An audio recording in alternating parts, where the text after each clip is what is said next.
seen anything like this in a long while happen. And they take it. The thing is, this is a community smash. I'm better rank 19.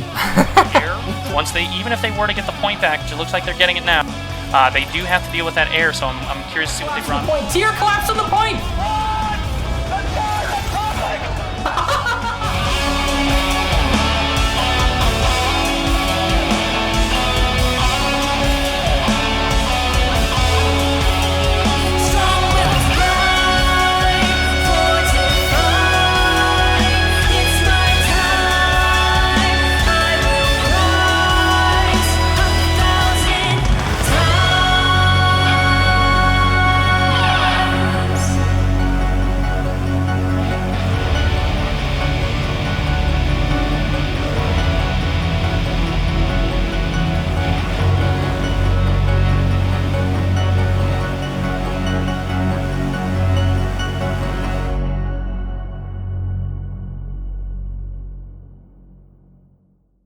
Hello and welcome everyone. How are we all doing today? My name is Farah. Welcome and joining us. Gelos, did your trailer finish as well? Yeah, my trailer's good to go. We're all I think we're all set here. Cool. I'm just gonna tweak. Oh my goodness. TeamSpeak overlay. Like, who put our channel at the bottom beneath all the invite channels? Where are we? There we are. There we go. Because everyone keeps moving around and we keep getting bumped. All right, there we are. There we are on stream. Fantastic. So I'm Farah. I do Smash Casts. I'm joined today by Gelos. Who's playing today, Gelos? Well, today we've got Dubnus, who's going to be Team TR, and we've got Falc, who's going to be Team NC. Both of these teams are chock full of really, really good names, super strong outfits. Very, very excited to see this. Yes, so this is our 10th iteration of Community Smash. Hoorah! Lots of old veterans, lots of players. This is a big one today, Gelos. Am I right by saying we're somewhere around over 1,000 players? That's what we're aiming for? We are over 1,000 players. I do know that. I know there's a couple of people that didn't show up, but other than that, I'm pretty sure we're actually over 1,000. I have to apologize for 1 second. I had you muted. I didn't have the desktop audio on, so that's mad. So I am joined by Gelos. Gelos is now talking. This is why we're doing all the pre-checks right now. And I also check my audio is a little bit spiky there because I'm getting too close to the microphone. Okay, yeah, this is great. This is everything that should happen before the event starts. Very good, very good. Okay, so, here we go. Like we were saying, yeah, there is going to be over 1,000 players expected to be here today. It's a big one. This is one of the biggest smashes I think we've had in a very long time. It's going to be it's awesome. So do you have a rough, just out of curiosity, we are going into our teams today. So we've got Falc'hun and Dubnus. I believe they're called Team Killing for Falc'hun. What's Dubnus's name? I think his is just Team Poggers. That's right, Poggers, you're right. So before we go any further into the breakdown, we actually have, for the first time ever, I kid you not, nearly the first time ever, yes, I know I can't hear Gelos, thank you, God, everyone's 2 minutes behind me and they're poking in TeamSpeak now. For the first time ever, we actually have some pre-show interviews. So our first interview today is Dubnus. So we're going to listen to him. You did this interview with him, I believe, yesterday, Gelos, is that right? Yes, it wasn't yesterday, but it was a few days ago. So we, pretty up to date. I feel like everybody's kind of about the same feeling as they should be right now. Cool. All right. Well, I'm going to start the Dub interview. We'll be right back, guys. Hi, hello everybody. Welcome back. We're now on the interview with Dubnus. Hi, hello, Dubnus. Hi, how's it going? We're doing good. So this is the pre-match interview. We're just going to talk a little bit about. Well, first of all, we'll talk a little bit about the map because this is Hossin, and we know that you didn't get the coin flip, but you did get to at least pick the color. So going into this, you did pick TR. Was that more of a comfort choice, just knowing that that's really a good kind of middle ground for all of the teams you're most likely to have, or was there a strategy going into this, knowing that TR could kind of pull off specifically, without saying too much, obviously? Yeah, there's certainly benefits for the TR pick, but also I think the main reason was that for a lot of us it didn't really matter which faction we got. So the first preference was TR by I think it was a 4 outfit rep majority. and that's why we went with TR. All right, so just really more of a communal kind of thing. Everybody seemed to want TR more. So going into this, we also do know that we have some team picks here. Obviously, we've got BWAE here for your side, and I see BAWC on here too. Two guys very close to you specifically, and I know that going into this, I'm sure you have some plans for them, but we also have lots and lots of other guys on your team.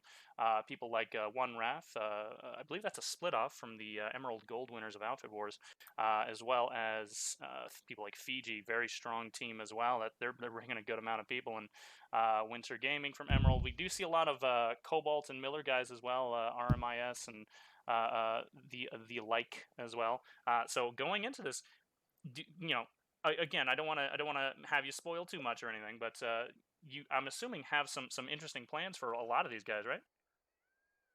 Yeah, for sure. I mean, I have quite a robust and meticulous approach when it comes to writing up plans and whatnot. So when an important part of that, right, is knowing not only the strengths of certain outfits, right, but also the weaknesses.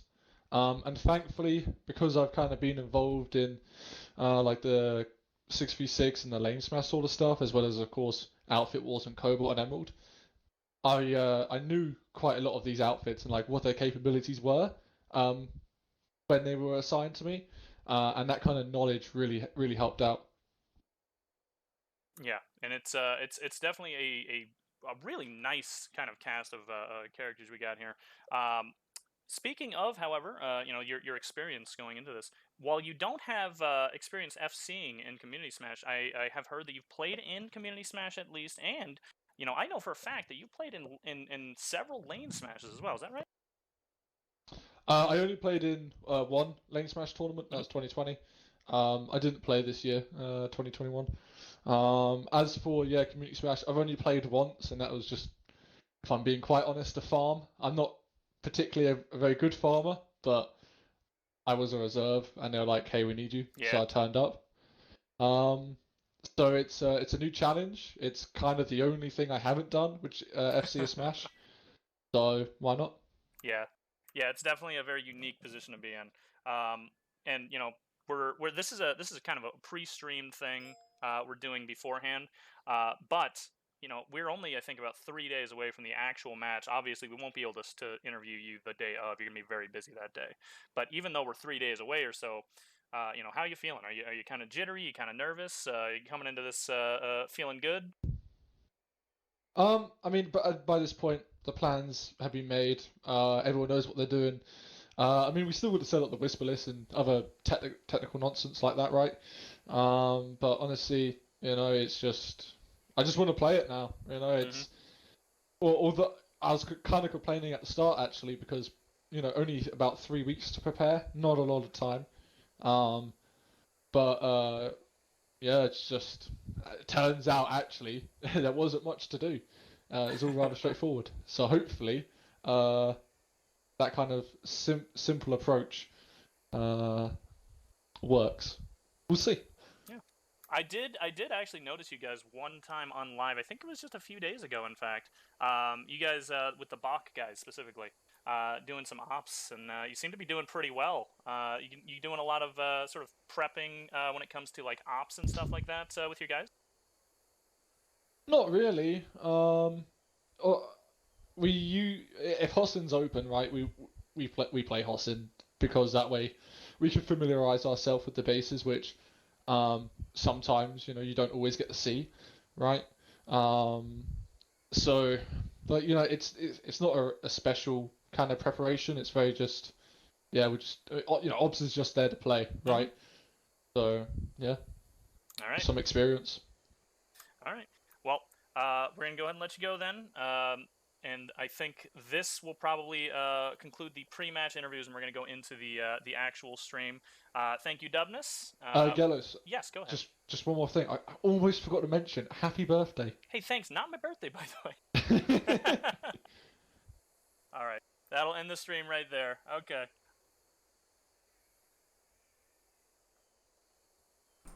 Well, that's the end of interview number 1 there, Gelos. You finished as well? I am now. There we go. Excellent. Timing it up on our both Perfect, streams. yeah. So excellent words there from yourself and Dubnus, and I'm really looking forward to seeing what he brings to the game today. Like, I haven't heard of Dubnus leading a big scale bat like this before. So he's definitely, as far as my eyes, would be maybe the newcomer, because I know I've heard of Falc'hun, many times. So and he's led many of them. So I'm curious to see what he brings today and how he kind of leads the team out, and see whether or not he can make TR proud and like win, because this is going to be a bloodbath today. We're on Hossin for a reason, because this is going to be big. Something interesting about Dubnus, he's somewhat of a newcomer when it comes to Smash, but I have seen him in so many different competitions and formats, and he definitely seems like the kind of person who would be pretty decent at this. So I'm actually very excited to see his particular side and how he deals with the challenges of FCing specifically, because it's a very kind of it's unique. I have led one server Smash before, and it's stressful. It's really stressful. And that was just like a quote unquote standard size Smash. It was like 250 or something in Esamir. This is like 500 if not more. There's a lot of lanes, a lot of fights going on. I guess people just gotta try and enjoy it as much as they can, and get a gun with a clip that's at least 100 bullets. You just hold the fire button down and you just go. As it turns out, yeah. Right. Well, that was our first interview. Okay. Well, let's listen to here. Let's see what Falc's got to say. His interview's a little bit longer, so I'm just gonna bring him up now, and then when we come back from our interviews, we're gonna talk about the game format, the map. We'll show you the continent, go into the breakdown before we get started. So here we come up with Falc's interview now. Thanks. Hi, hello everybody. I am here with Falc'hun.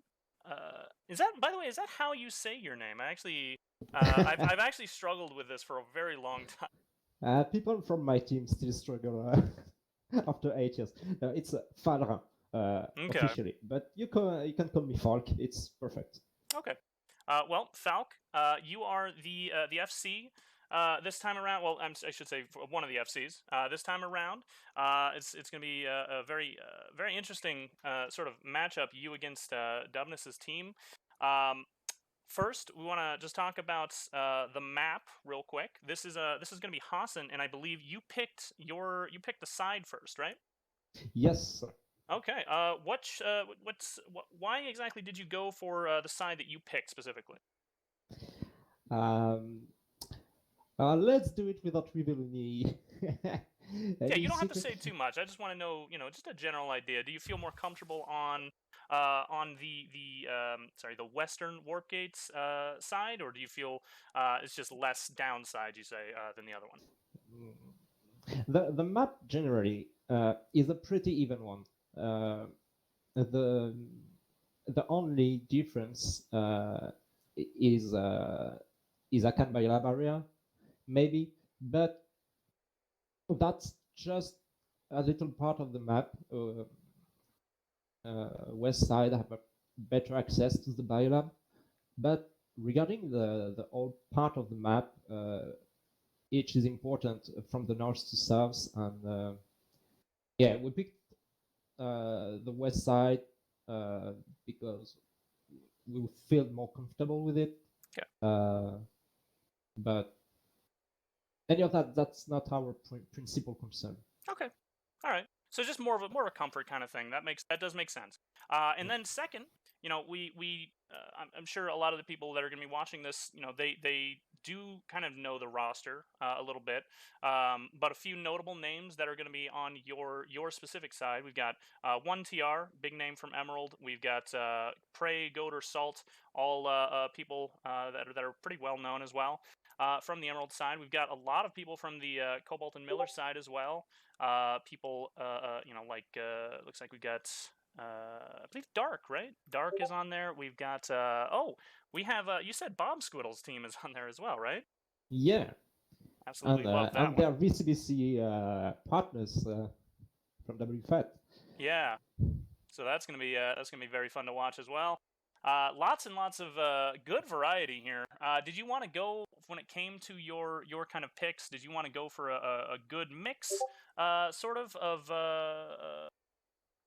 kind of armor infantry play style, or were you looking just for a specific strategy without again saying too much? Did you want to go for more of a dominant strategy on one side? On platoon composition, that's I'll ask my PLs, and we worked to make the platoons together. In the same sense, I always try to make my platoons in Community Smash because, or I prefer it to be made in Community Smash because you got a very large amount of variety of teams with all level of skills that are willing to play that Community Smash, and I try to have balanced platoons with experimented people that are accustomed to Community Smash, to competitions, and to place with them people of different skill level or experience level that I don't have weak platoons or inexperimented platoons, just to have a coherent line of front, I would say.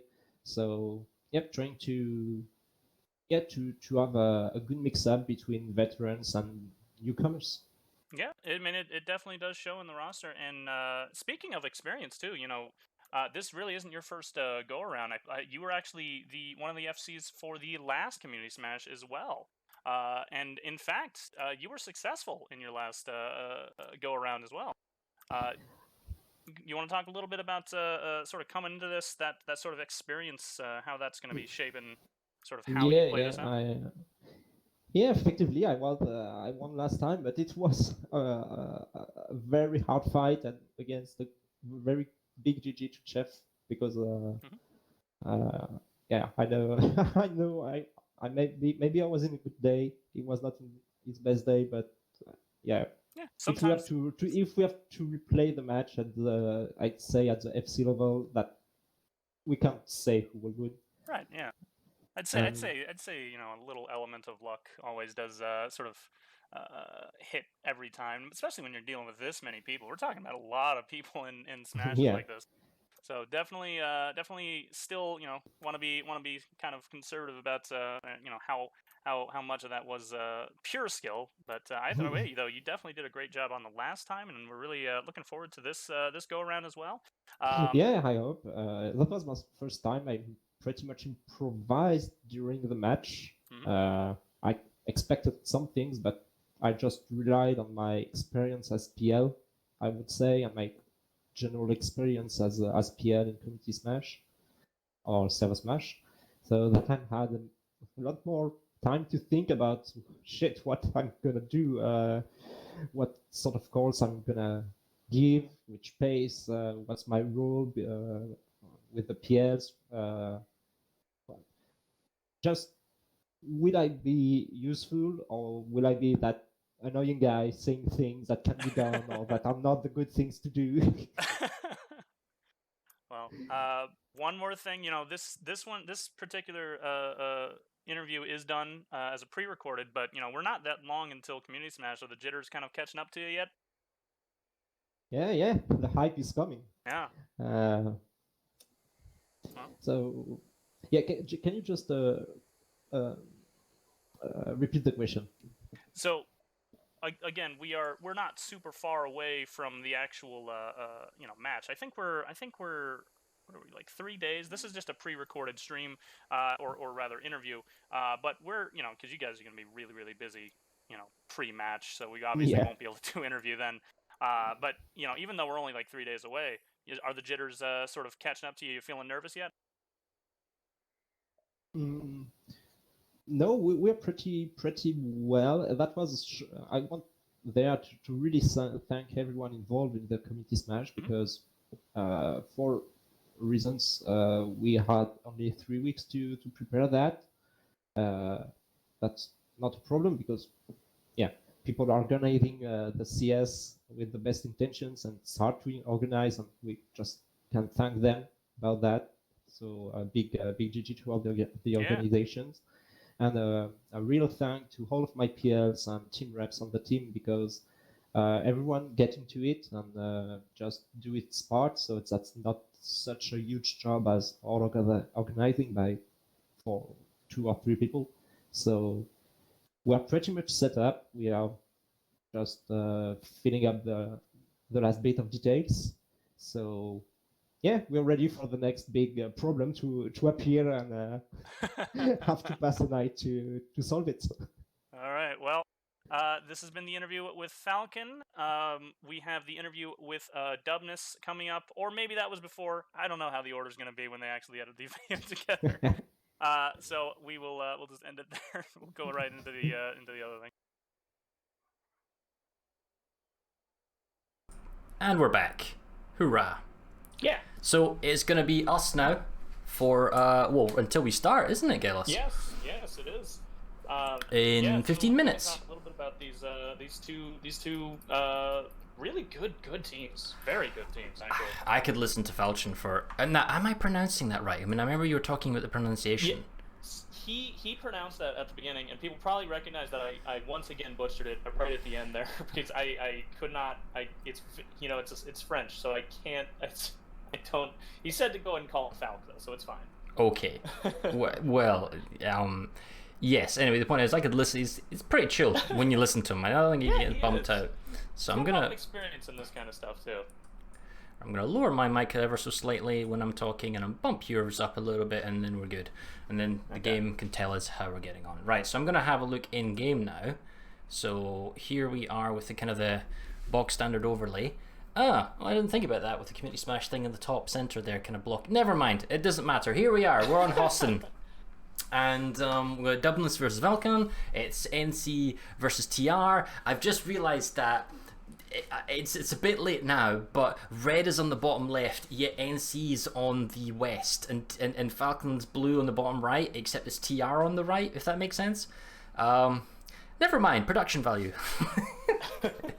Okay, so anyway, we're on Hossin. It's a big 1,000+ player map, but the difference today compared to previous big smashes where they used 3 teams to get those numbers. This time round, we're going big on like 1v1. I think this is probably the largest 1v1. Again, I could be wrong, but it's definitely the one I can recall. I don't remember there being another one that was, at least official-wise on Jaeger, that's been this large. That's right. So we are on Hossin, and essentially third faction bases are the neutral ones, kind of block, creating sort of divides. So starting from the top, we have Kessel's Crossing, that's first lane. Going into Construction Site Beta is our second lane. When we come to Akan Bio, Akan Data Hub is a quote-unquote free capture for the NC, new conglomerate, because the TR has no active links to it. The TR get East Akan Storage, technically for free, and then they can both fight for Akan Biolab. So this is sort of the quasi-third lane that's going to be active. The fourth lane is Akan Southern Labs, so this is an equally contested base that can go for into the Biolab if you want to. Broken Veil Garrison is a very weak base, which we can come back to, just the nature of where the capture point in the spawn room is. And Gelos, you need to help me out here, because if they've changed maps, right, you need to tell me this, because I haven't been to every single bloody one on Hossin. Hossin hasn't been changed as far as I can remember. I don't think we've seen any kind of map changes come to this continent for a very long time. So I'm pretty sure all of your information's up to date. Excellent, great, okay, cool. So as we said, we got lane 1, 2, 3, and 4 for Akan Southern Labs. Lane 5 is Nason's Defiance, multi-point in the center. Lane 6 is Gurney Dam. Then lane 7 is Hunter's Blind in the south. And then the active lane that doesn't have neutral bases is Nanite, Relight, and Four Fingers going around the southern warp gate. So that is a lot of lanes to split up 500 people, but it's still, oh my god, it's gonna be like at least a whole platoon per lane, more or less. And that can go up to 100 people. And then when you get to crunch fights where large bases are about to flip or they're about to fall or there might be steals, I'm expecting a heck of a lot of people. I don't know if they're going to use quick reaction forces, and for anyone who's wondering about how it works, is you have a set number of people in a lane, and then you keep a pool or a force that moves around. Are you going to have a massive air force of 100 planes? Because you could. I'm not to say that's effective, but you could. By the way, Farah, and you guys probably are hearing this a little bit on the stream side. Before we go too far, because I know that the audio is going to keep crunching up like that. There is a lot of packet loss on this TeamSpeak. We may want to jump over to the Discord call. Okay. Just fix it. Yeah, we'll talk from there. It might be a little bit easier to hear each other that way.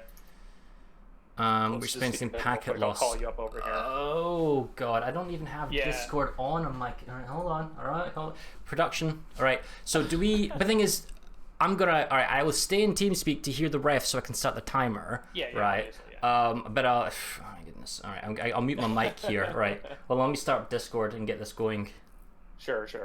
And then once you get that up, let me know. But otherwise, because I'm just saying this only because the last few things that we've done on this TeamSpeak, I know we're pretty decently sized. This one's even bigger than those, and we are getting a little bit of packet loss. So I just want to make sure that the stream quality, we're gonna just keep it as good as possible without having to worry about our TeamSpeak kind of failing on us. This is kind of why we wanted to do a lot of this pre-stream. All right, voice call in the chat with Corliss. All right, I'm gonna mute Mike here. Yes.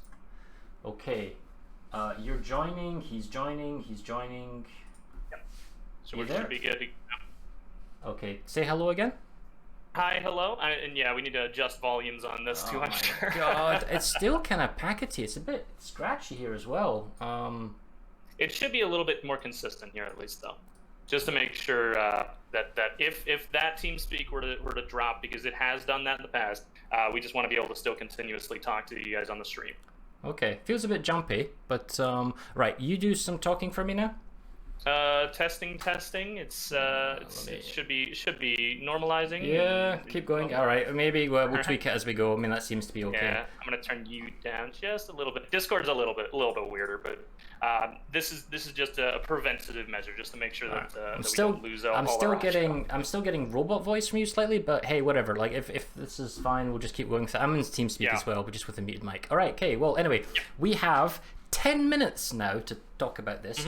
So we're on, like I say, we're on the gorgeous map of Hossin, and it's going to be a bloodbath. What are the special rules that we always kind of go through? These are kind of essentially established community smash rules, but there's no Empire-specific fighter jets. Is that right? You know what? Hold on. I probably should have checked that one. Hold on. I'm throwing questions at you. Yeah. I'm fairly certain there's no Empire-specific jets, fighters, and I think the maxes, the anti-infantry maxes, will also be limited in their scope. It's the usual kind of stuff. Anti-infantry maxes, I think, are usually those have been off the table for a pretty long time. So I wouldn't be surprised about that. As far as any kind of Empire-specific, you said rocket launches or aerial vehicle? No, just fighters. Empire-specific fighters.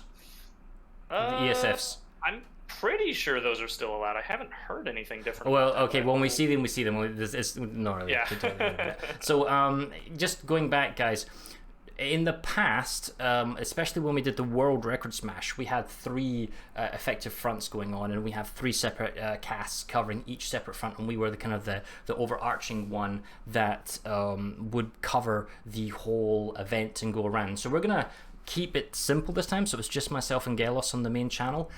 We're going to be moving back and forth, but there's going to be a heck of a lot of combat going on. So, you know, if there are other streams going on, you can always multi-twitch. You can multi-twitch myself and Gelos, because I'm on the Planetside Battles main cast right now, and I know Gelos is on his channel. Perhaps that might get mentioned in the stream chat, just so you can get 2 points of view. Otherwise, I'll go ahead and link it there as well. Just this, and that's another one, just in case there's any problems on one side, so that way the other side still has the. I was using RTX voice, but that crashed the OBS early when I started, so now I'm back to clickety clackety keyboard. So I apologize. Yeah, but anyway, going back to where we are. So you are 2 factions. You've got hundreds and hundreds of players at your disposal coming into this. What's your game plan? Like, you have platoon leads, so they're going to be like lane leads. Are you going to send them after do you keep your, because like the meta shifted in Server Smash, right? And what I mean by that was initially you had a certain force per lane, as we kind of showing here, and then you would keep a quick reaction force that would go wherever you were losing. And mentality speaking wise, that was good because it meant that you could always reinforce kind of weak sectors. However, that because you've got an effective player count, which is equal to the enemy, that doesn't necessarily work, because you would always be saving one lane, but there'd be pressure on 5 lanes, and you're constantly putting out fires, never pushing, because the enemy naturally, without using QRF force, has more people.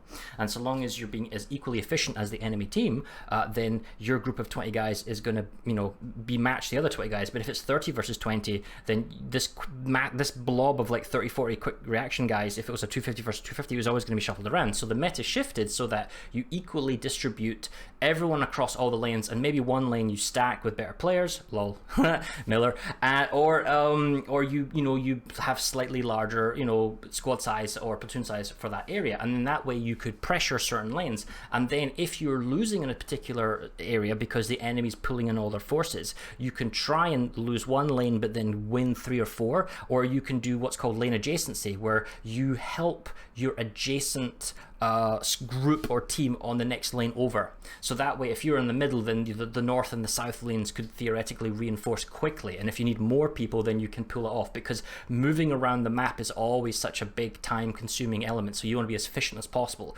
Which brings us, Skelos, to cheese.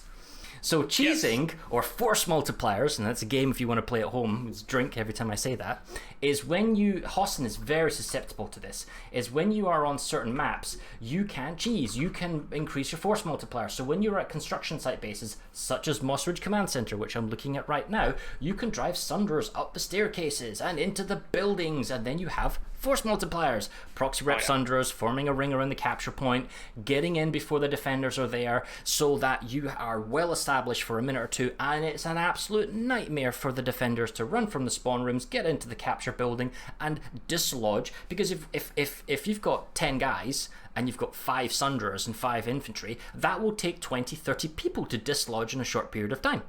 So those are the type of like multipliers that may or may not come into play. But honestly, if we're gonna have hundreds and hundreds of people in a base, I don't even think my stream is gonna be able to pick them up, let alone see them. But you know, we'll see, and I'm looking forward to that and seeing how that kind of plays out. And then I guess one of the other, and I'll let you speak, Gil, sorry, because I'm yammering on, is leaving the work gate is going to be really dangerous, because everybody is leaving at the same time. Yeah, so many things.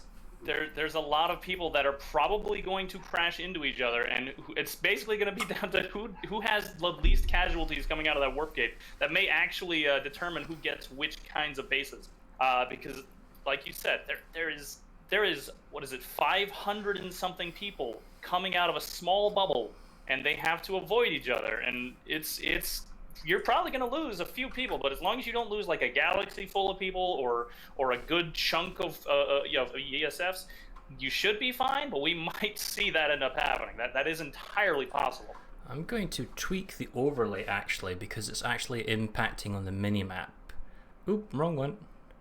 I've just realized I do want to talk about, you were talking about cheese, and Hossin is very susceptible to that. Then the reason why is any of those construction sites, construction site beta, I think you were looking at Moss Ridge Command as well, which is construction site Zeta, Tech-On Storage, those sorts of buildings.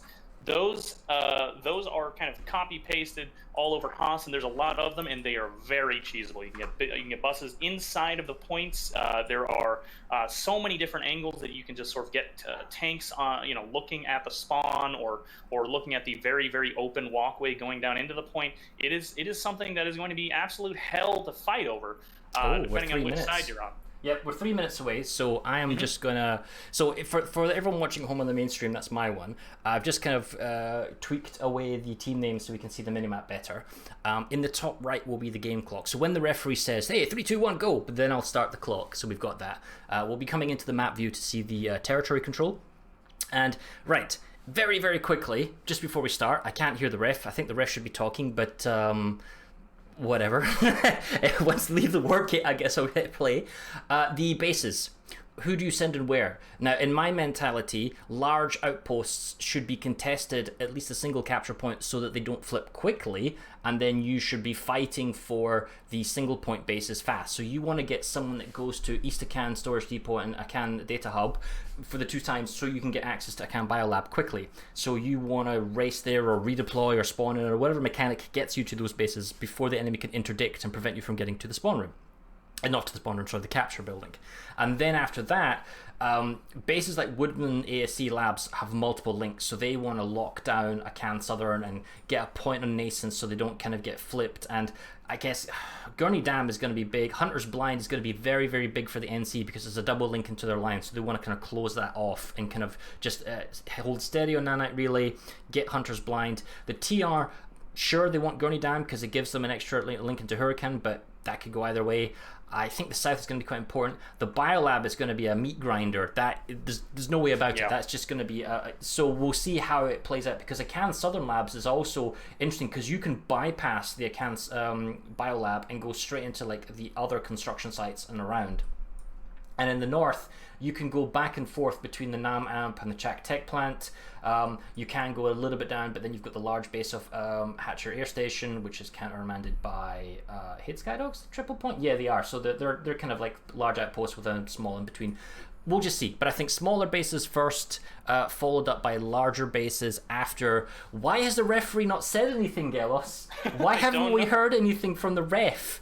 Hold on, can I go into their channel? Well, I guess he is going into their channel. We're delayed by 10 minutes. We're delayed by 10 minutes. Yes. 10 minutes, yeah. Hey, we get to talk for 10 more, right? But you will do an all call across all of TeamSpeak to give me a countdown, like 3, 2, 1, and go, right? Well, I will add you to my call. Okay. Actually, no, I can't. I just need someone to tell me 3, 2, 1, go. That's it, so I can hit start on the stream. That's all. All right, cool. Of course we can do that. Of course we can PM me personally. Whisper you. Okay. I'd rather have you adding them on your call, dog. Because I don't know what you're doing. My call is only whispering to sub-channels of Team 1. Don't worry about it. Then just text message or whatever, or I'll let you guys figure it out. Okay, well, that's that out of the way. Like, hey, so you got 10 more minutes of us. All right. Well, I knew this would happen. I knew this would happen. That tends to happen. I mean, we are talking about, we said this at the top. This is over 1,000 players. Oh, overly. We have a massive amount of people that's going to be playing today. So this is, it's not unexpected that we have a couple of delays and a couple of checks like that. So not too concerned about that. While we are talking, I am going to update. I do have some stats that have been kind of worked in. So let me see if I can get them to load up here for the stream while we're watching. Nope, that's not it. That was a Discord login. Why is it asking me to log into Discord? What's going on here? I don't do that. I don't want to do that live stream. Yeah, okay, well, I ain't got stats for you at the moment, put it that way. And I don't even have an overlay for well, I do have an overlay for TeamSpeak, but none of us are actually talking at the moment in TeamSpeak. Right? Well, if you're interested in stats, I do have some on my channel. You can go over to mine. I had it linked in the chats. It's Gelos the Streamer. You can just occasionally look in there. That's just the secondary cast. I will have, hopefully anyway, we're hoping that the stats page, nothing happens on it, but that should overlay the at least kills.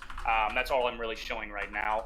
We are going to have another scene where we're going to show the full stats. We're going to have things like vehicle kills and whole outfit kills. We're going to see all sorts of different stuff, and we can talk about that at the very end as well. It's going to be very interesting because I absolutely adore stats. I don't know how you feel about it, but I love looking at stats at the end of things like this, and just seeing who did what kind of, even small little details, like which gun was the most popular throughout the whole Smash. It's not even what you would always expect. A lot of the times you'd think things like the Carve would be the most popular, but sometimes it'll end up being the MSW gets the most kills, things like that. It's just little things like that even. Okay, Professionalism 101 here. You keep going, Gelos. I'm logging into this stupid thingamabob now to get the streams on. They changed the link, guys, okay? It was one link just before we started streaming, then it changed link, and it's not easy to change OBS while we're doing it on the fly. Can you Yeah. can you leave me the username and the password, and everyone's gonna be able to see it? So I'm gonna have to like hide it or something. Where's the damn password? So so while you're doing that, I'm going to continue talking about kind of. Let me actually start with Dubnus' team, because I know a lot about a lot of the players on Dubnus' team specifically. So we actually have their rosters up. So Dubnus' team is going to be made up of BWAE, one ref, which was in the interview, but we also have people like BAWC, Fiji, and we have people like RMIS. We have people like Help. An up-and-comer sort of very strategic outfit over on Emerald. Very, very, they're getting pretty well known over there as well. Just move that over. So yeah, it's their team is made up of some very, very interesting players, very good players, I'd say, for this format too. It's going to be very, very interesting to watch. Aha! Success. We have stats. You got it. Oh, very good. I think yes, they've already been 2 kills. And oh, good. Yeah, okay, so NC both have a kill. Right, well, here's our stats, guys, woohoo. And I'm gonna just tweak that down there, and then go down to here, and this is not as clean as we thought it would be. And why is it not more down the bottom? It's not showing the top, the cutoffs are wrong. This is why you do nothing live. Well, whatever, guys, we'll bring it up when we can. Whatever, it's just...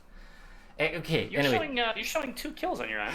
It's production quality 101 right here. Okay, anyway, back to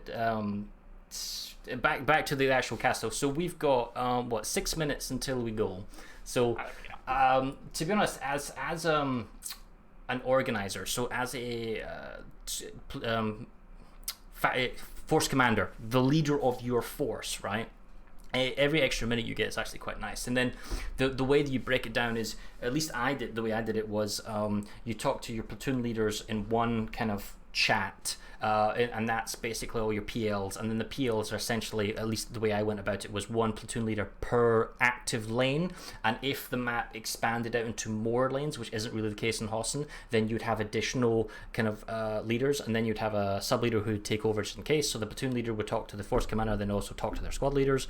And then as the force commander, I would also have at least when it was smaller numbers, like 250 or something, I'd still have 2 or 3 Black Opsy type people go to this area here, have a look, tell me what you see, behind enemy lines, or go harass this one base here, or whatever. So they could do like little specialty rules. And then I would also have the force command, the Air Force guy, if there was such a force, off to the side as well that you would talk to. It gets a lot more stressful as the platoon leader, because the platoon leader, you're like a middleman.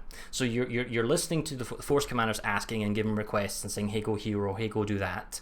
And then you have to then divulge that information to your squad leaders if you are doing it that way, or you might just be in like one big kind of chat, kind of messing with everyone. Now, this is a community smash, so I don't know the level of practice people have got, because the team's finale coming together is a bit late, right?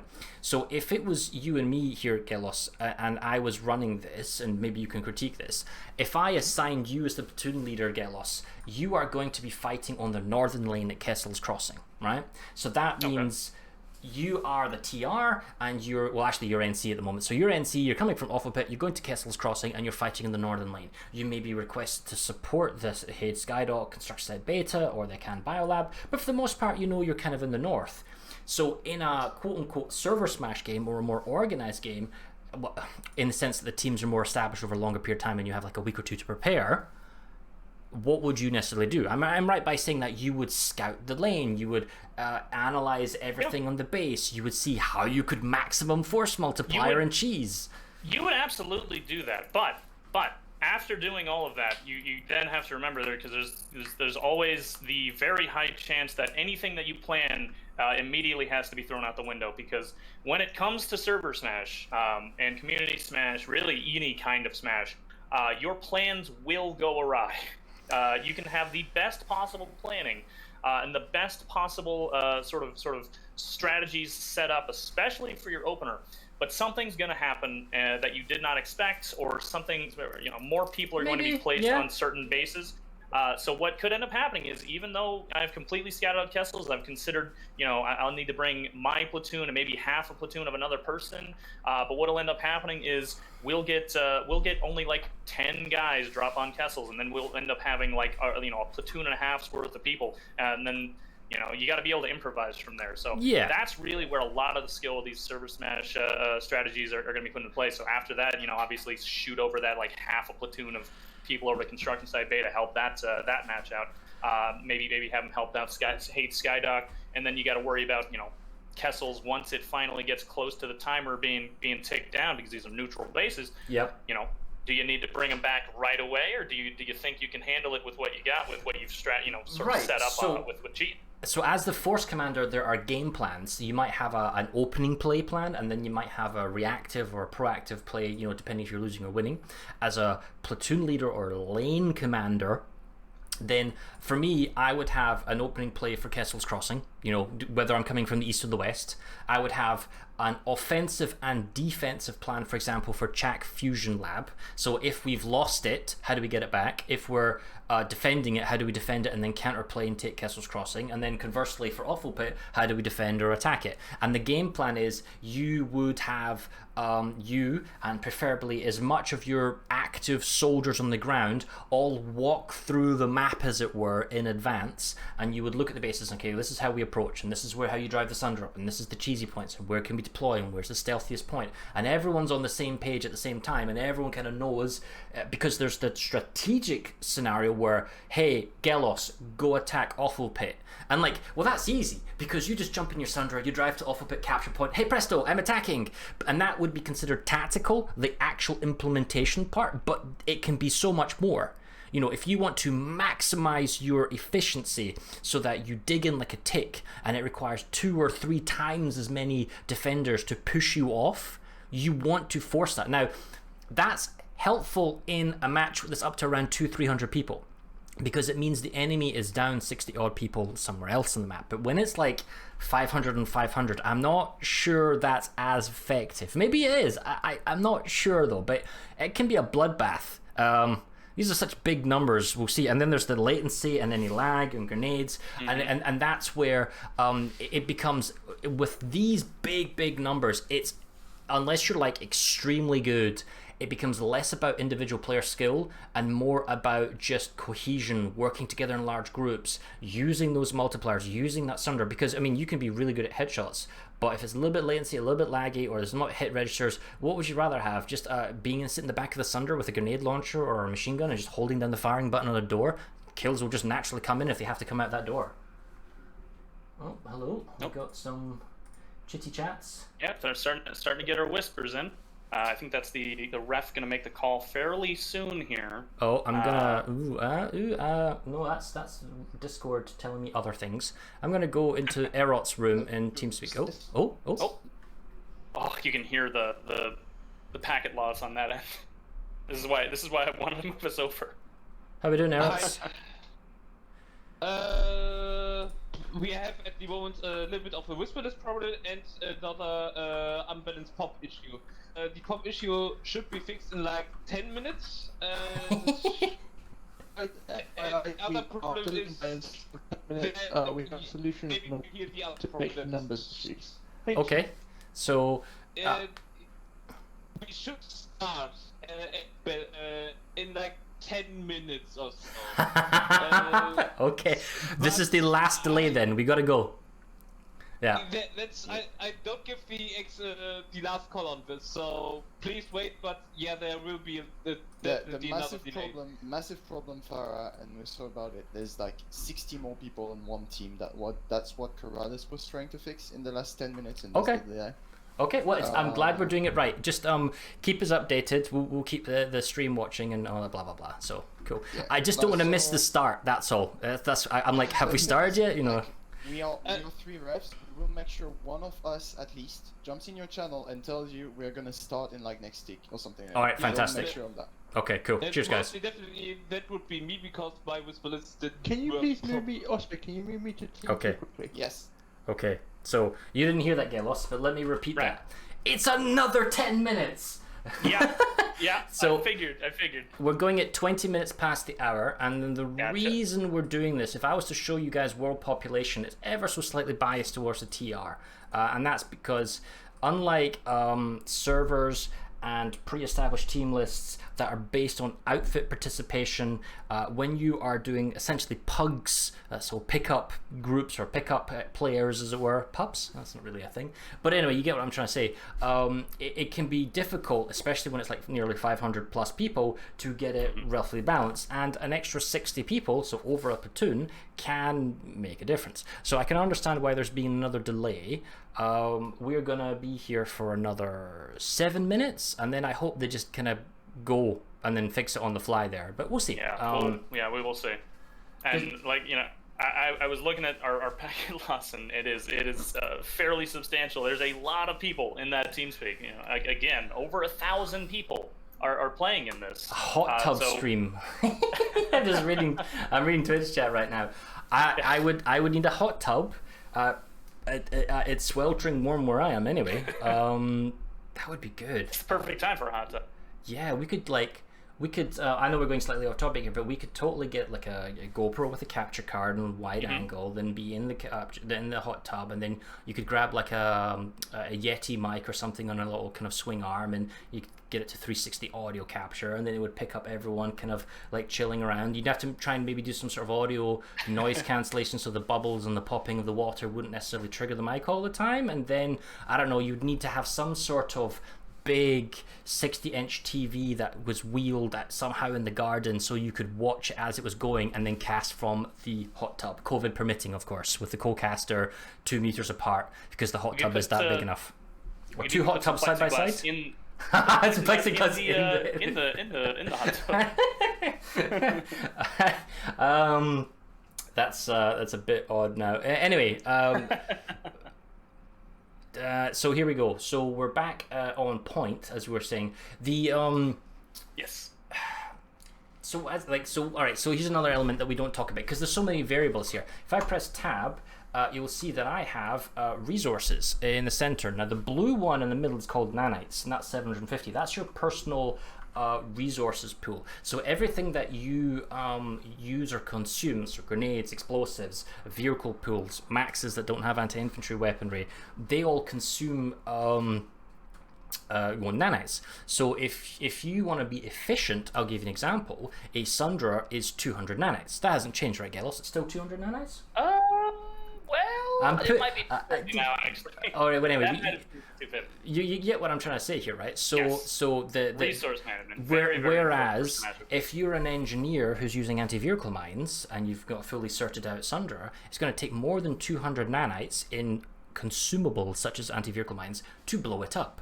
And I'm gonna basically trying to say, if you're an attacking team that has been efficient in digging into a capture point, then the defenders will have to expend more resources to push you off. Now that's fine for opening plays, and you can be very wasteful and whatnot to burn that out, but eventually you might find that when you attrition on certain points and you're throwing grenades and C4 and mines and all that type of stuff, you actually run out of nanites. It's happened to me on lane smashes, it's happened to me in server smashes where I've been a participant where I can't actively pull something out, especially on air groups.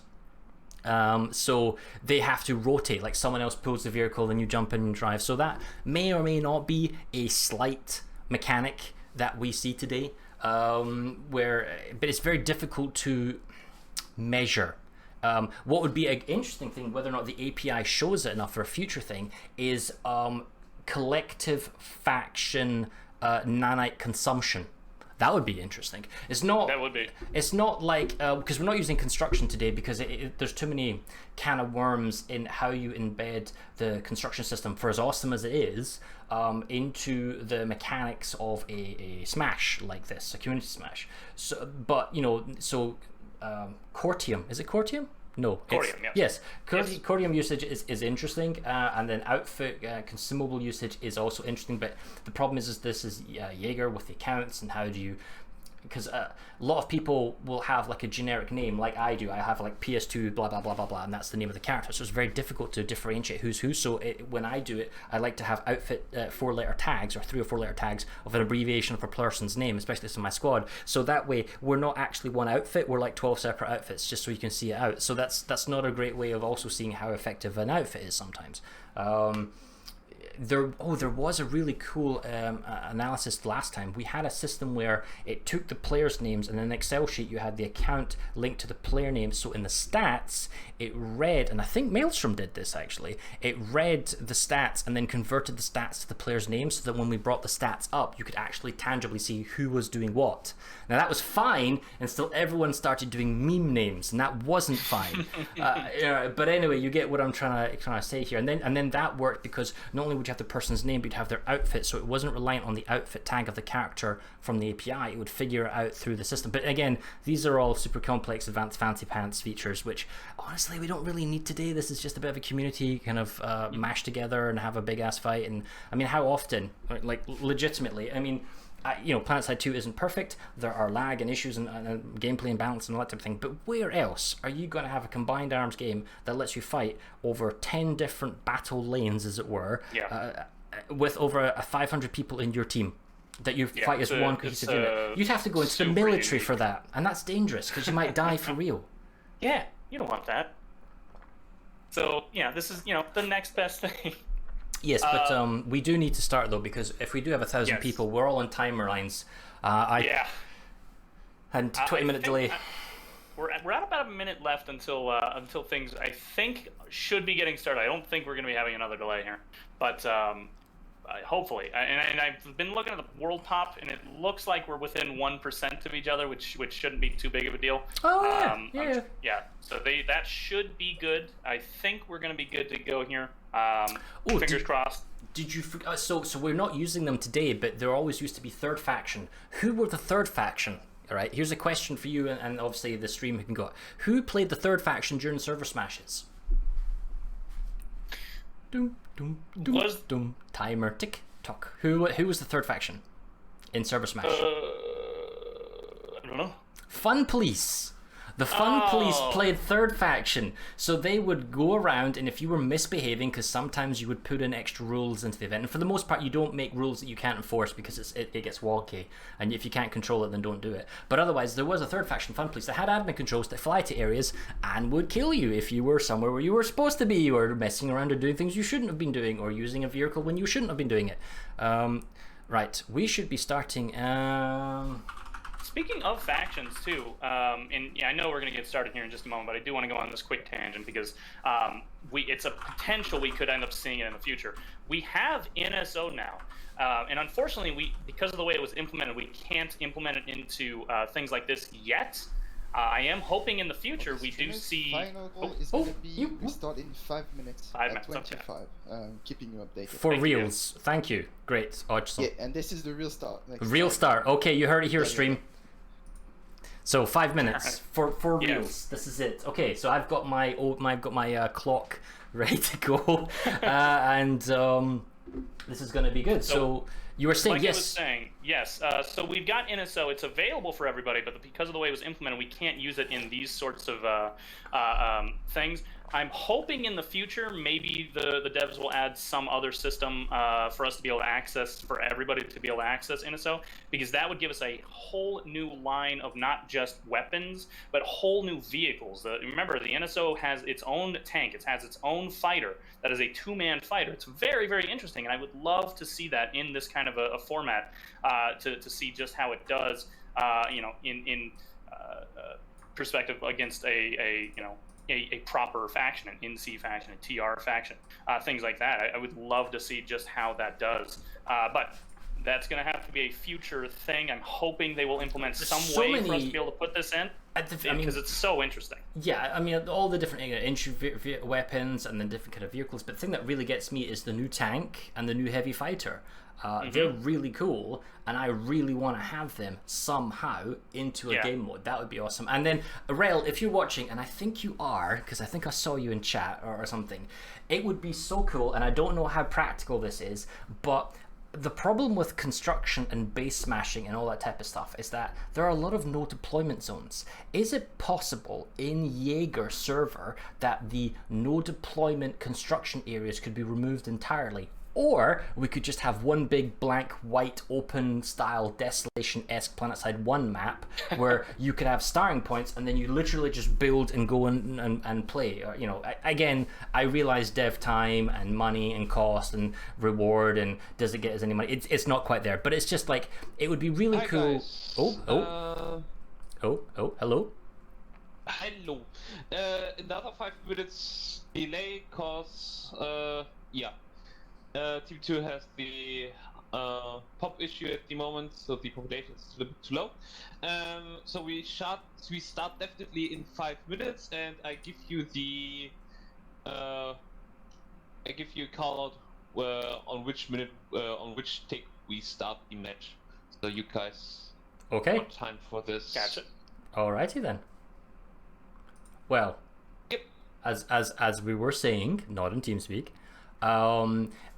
from my point of view, it would be a fun event. Now, whether or not there'd be interest in people playing or taking up, but it might facilitate the ability to do construction, because at the moment construction, I feel, in a Smash environment doesn't necessarily work because you can only build outside of bases, and if you can only build outside of bases, then for the most part, a Smash person is smart enough to bypass you, because a base is essentially like a victory point ticker or an orbital strike range thing. It's more static and much slower. Whereas if you pretend that Hossin, we had Hossin here, and we could build into a base, so like Broken Veil, I could build into it to make it extra defensible. Does that slow the game down and make it more rubbish? Maybe, or maybe it makes it awesome and you use a feature of the gameplay that you haven't tried upon yet. So it would be interesting to see, but I don't know how easy it is on a live production server such as Jaeger. You're able to manipulate it compared to the other servers, you know, with using the same client. So it's yeah. Anyway. Anyway, so going back to topic, we should be going in a few moments here. It should be. I know I'm just showing the map here, guys, but I don't necessarily... Well, you know what? I say I shouldn't be showing the warp gate because it gives away the game plan. But honestly, with so many people, I don't think it matters. So I'm just going to go to the warp gate. Unless they have, like, all galaxies, which would be a really interesting strategy for one side or something. Well, I mean... I'm not going to... Whoa, wait, did we start? Shouldn't. I don't think so. Well, they're all leaving! Oh. Wait, hold on. They're all leaving the warp gate, dude. Oh no! We're started? I think we've started, cause like the TR are leaving the warp gate. Okay. Well, I've started. Also leaving the warp gate. I guess we've started. Okay. Well, I've started my clock. Let me turn my clock on and get my static casting. Blah blah blah. No, that's the wrong thing. Where is it? There's the overlay. Boom. Da da da da da. Get that out of the way. Boom. Clock is in the top right. We'll come straight back to it. Off we go. This is it. Community Smash 10. Production value. Right. Well. So now we've got for the bajillions of side, galaxies. Massive amount of galaxies. Yeah, I wasn't actually serious about that. Start on this stick. The map will start on this stick. I'm sorry? Wait, what? What? Mate, everyone's left the warp gate. What's going on? I don't have a clue. What? It's at the moment my Oh my no! answer that I can give you. At the moment I don't have a clue. Okay. Oh, that's very odd. Okay, Ooh. I mean, I'm watching some fights happen. Everett's, right I would lock the map if you can, then unlock it, and then tell everyone to fly back if they can. Oh my God, he's left the room. Oh, okay. I wouldn't want to be a ref night. This is stressful because it's also showing the opening play, and oh my goodness. Okay, well, I'm going to the warp gate, and I'm going to look at the warp gate of the TR, and I'm going to stop the clock. I know, guys. Look, I like apologies here, guys. I think all jokes aside, you know, we want to run a smooth event, and there's a couple of volunteers, such as myself and Gelos, who cast. You know, there's some people in the background like Corliss, Osprey. Staff. It should be noted. You're talking like less than 5 people make this event run, so you know, hiccups can happen. And don't get me wrong, you know.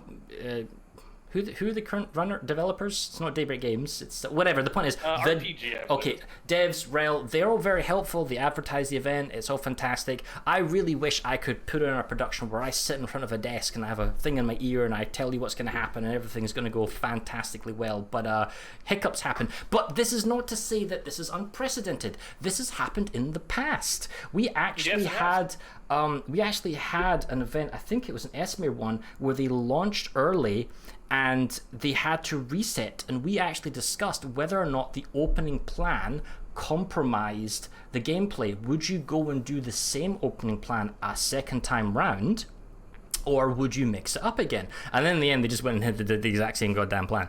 So it really didn't make any difference. But I mean, I think what they may have said, we start at X time, but then fail to update with the comms and the TeamSpeak that, hey, we're actually going to start at this new time, because there's been so many delays that realistically it should have just started like on the dot, or we are starting on this take at that time. And it's tricky to invigilate, because again, we're doing this all through TeamSpeak at the moment. We don't have, as far as I'm aware, a system to announce in server like a dev chat, okay, go. You know, so again, maybe that's something I can throw out to you, Rel, right now. Maybe like the admin one, because I know the admin one has a bunch of fancy tools, and he has the core team gun as well, which is hilarious, because if someone's shooting you as an observer and you're the admin one, you just shoot the core team gun and you encase him in giant cement of corsium, and he can never escape. So, but back on the point, it would be interesting if they can give us the function, because I remember there was actually a system to manipulate the time of day. So we were on night and we could change it to daytime, we could lock it in daytime, and they were very trusting, because these same admin accounts could go into the live production server, and you can screw around with the live servers as well. You can basically, and there were scripts as well, so you could pre-configure the maps to certain ways. So I mean, you can do a lot of harm, but you know, the devs trusted the PSP team, and when I was an admin at that time, and it worked really, really well. So anyway, the point is, a continent-wide announcement tool would be kind of cool. I mean, ultimately, if oh my goodness, there's a whole bunch of battles going on. Yeah, I don't want to interrupt you or anything, but it doesn't seem like people are heading back to the Wargames right now. I don't know what's happening exactly, but I think we can go ahead and just look at some of these fights that are happening. And just start talking about it, because unfortunately I'm not really sure they can wrangle everybody back, and I haven't heard a call on the refs channel at all, so I have no idea. We're kind of in the dark right now when it comes to that. Okay. For right now, though, to at least get some action on screen, I think we can go ahead and just take a look at some of these fights that are happening. Oh, okay. Well, okay. So welcome to unofficial Community Smash, where we are just going at it. So to give you an indication, it looks like TR tried to do an interdiction at Akan Data Hub, and it looks like they're still messing around with it. But yes, as chat just said, it would be nice if we could start an alert or do an announcement, or with developer time potentially actually run a quote-unquote alert that starts at a time and is purely territory control, like you get at live servers, and that's your smash right there. It's and then there's really easy, and then it confirms, and you get the big pop-up such and such wins. Having those admin commands would be useful. Again, we're just going to run along the idea that maybe the refs can't really get everybody back to warp gate. We're just going to go as is. Continuing, just thinking in that sense, we have Aiken South has been capped by BWAE. We have Gurney Dam has been capped by KatZ. We have Hunter's Blind capped by Void, and we've got Construction Site Beta capped by Back of the House. Kessel's about to be capped right now. There it goes. Farmed by Salty Russians. So that is 2 NC caps, 2 TR caps, and 1 more NC cap down there at the bottom. And it looks like Four Fingers is the one that's being attacked on the very south side by NC. They are actually getting a good amount of pop on that one as well. And it's looking like, I think, Aiken South and Broken Veil and Nation Defiance are the big 3 that we want to be looking at for right now. Yeah, but there's a like I was oh wow, there's a big push coming on for the capture point at Broken Veil, and Broken Veil is just one of those bases where the capture point is so far away from the spawn room that's quite advantageous. Now the TR have themselves a little sunder set up on the upper ground. It's spotted by some Valkyries, and there's a bunch of galaxies coming in, and the NC are going to drop, and I think the NC are going to save this because they've got so many people. Population number-wise, it's 56-44. TR are not necessarily in the right spot. NC are going to probably stop that. I mean, there's so much going. Okay, so Nason's Defiance, interestingly, has nobody there. 500-500, nobody at Nason's Defiance. Gurney Dam is a colossal NC fight. The TR took it first, but the NC are now way 3-1, 70-30. Outpost Lambda, the TR trying to attack. Hunter's Blind, the NC took. We talked about that being quite important. The NC in the south are fighting for 4 fingers over relay. So, I mean, I think the NC are doing relatively quite well at the moment, although the TR have getting a free cap on a CAN Biolab right now because they managed to get a CAN Eastern Storage, and we didn't mention the link between a CAN Data Hub and a CAN Storage Depot. There's actually an active link there, so if you're able to interdict just by a few seconds, you can steal the Data Hub cap. Yeah, so, yeah, and right now, by the way, and I've just been looking at the Broken Veil fight. The Broken Veil fight has been, it's just a hell of a Why would you bring right now. Prowlers up the... Alright, sure, why not? I mean, there's so much going on. I find it impossible to go to the right place at the right time. Like, I really want to go and have It's a little bit of the opposite, honestly. Anywhere you go is going to have some action, I'd say. Those Prowlers on the back of Broken Veil. Very interesting to see that. This is the part of the cheese, the strategy we were talking about earlier. A CAN Data Hub has got a big Valkyrie pool, and they're trying to get into the capture building right now where the TR are established. And if I could just zoom in here, TR got big numbers. NC, I think, are going to take it on the 2 seconds. 1 second. TR gets it. Woo! The absolute last moment. That's a cap for the BWAE boys on TR side. Okay, well, I don't actually now, NC have does have it back for a moment, but the NC took the Kessels north, but it means that the Biolab will be a free capture for the TR though. That's the thing. There's no way to interdict it or stop. Absolutely. And Broken Veil is going back for the TR as well. Yeah, they've been doing really good in Broken Veil. I've actually been looking at that fight. That is a grinder, and it looks like TR has some really good cheese set up there. Really what a putting a lot of nice resources Prowler. So there's a Prowler on the far side, lobbing shells over into the rear of the NC. Yeah, but the TR are pushing around out from the capture point. Looks like the NC doesn't have that same momentum to do the save. Does look like they've got it, basically. Population controls NC's got 1% more, so it's going relatively well. I will need to ask a ref, not if we're still continuing, because clearly we are, but what I should set the clock to. Because I don't have a clock running. Oh, Gurney Dam is going for the... I was just about to mention that. Gurney Dam has a cap, about 50 seconds left on that. Oof, my goodness, the lag running in. Oh my goodness, there's so many lot of people. Look at the minimap, guys, the best you can. Massive amounts of people. A lot of the NC just absolutely clustered inside the building, which is exactly what you want to see when you're actually capping this base. It's very, very difficult to push into that, no matter how many numbers you got. Those lightnings are going to be a bit of a problem. With a Sky Guard? I mean, they're trying to... Oh my goodness, it's a convoy of lightnings. Are you seeing the bridges to the north? Oh yeah, I see it. Wow. Yeah, massive amount of support coming in. It's not gonna save the base. I mean, they might pound the doors, but the NC are about to start spawning at the spawn room.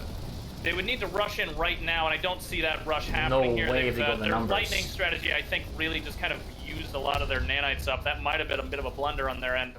There it goes, the cap going through for NC. What's the territory control right now? Still 50 to 48 in favor of TR, but that's a nice cap.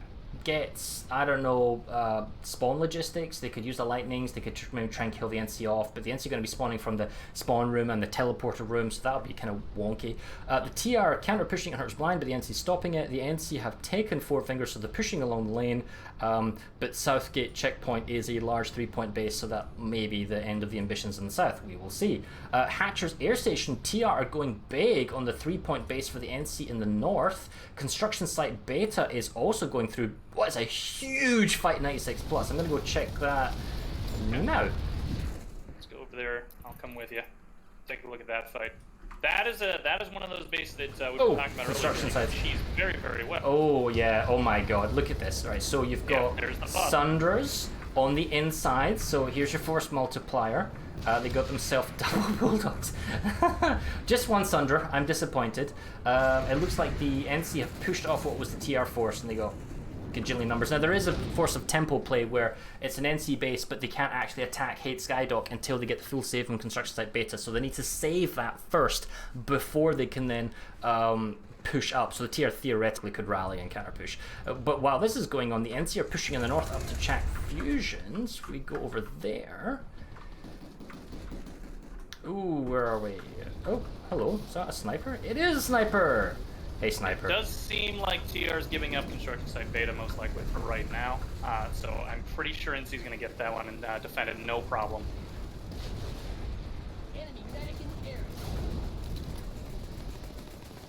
Looking at Hatcher Air next. Get him! Down there. Get him. Shoot him. Get him. That's it. Right there. Get that guy. Shoot this guy. Shoot that guy. Now for Hatcher Air. It's kind of got that classic split for this base, where NC has the C point, but TR has both the A and B point, which are both grouped up next to each other. Meanwhile, the C point's near the spawn, so it's expected that that one's still the defender's point. There's a colossal prowler pool, an armor push coming in along Chak Fusion, going along the road, and there's a big TR max pool, because why wouldn't you have it? And they're all dead on like massive amounts of explosives on the floor with the NC holding the lower staircase.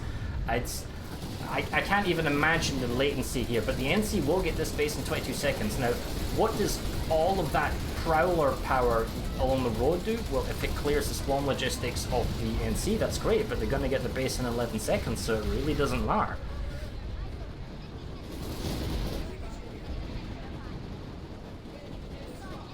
Meanwhile, over here on Hatcher, the NC has actually grabbed a second point, so they're actually defending this even better now. TR push, 1 second to go. They saved Chak Fusion in 1 second. Huge Zerg. That's the only way I can describe it. It's the massive Zerg in at the last second. What did the population numbers on this local area turn into? It was 72 to 28. So yeah, they obviously pulled forces from elsewhere. Maybe they abandoned the construction site beta, but a lot of people. Now, as the NC, you don't need to necessarily worry about Kessel's Crossing, because you've got 3 minutes and 30 seconds to either fully save the construction site and then attack Hate Skydock when they've got 55 numbers already, or to come back, because the TR aren't necessarily going to keep all 96 plus people here at Chak Fusion. Now, where are we going next, Gelos? Are we going Nason's Defiance because it's 2 minutes? Are we going Hurricane, Gurney Dam again? Yes. Construction site Epsilon actually looks pretty interesting, and you can see that one's actually creeping closer and closer to that warp gate. That's a pretty important place to be looking at there. Right, ready, warp speed, boom, let's go. It looks like a lot of bets have been made on this one in particular. I think TR really does want this base specifically. It seems like this might be a big part of their strategy. Surrounding it on 3 walls and 1 roof, but the TR are still kind of coming in. They've got just infantry control of the... this is a lovely cheese room if you can get in here. 40 seconds to go though.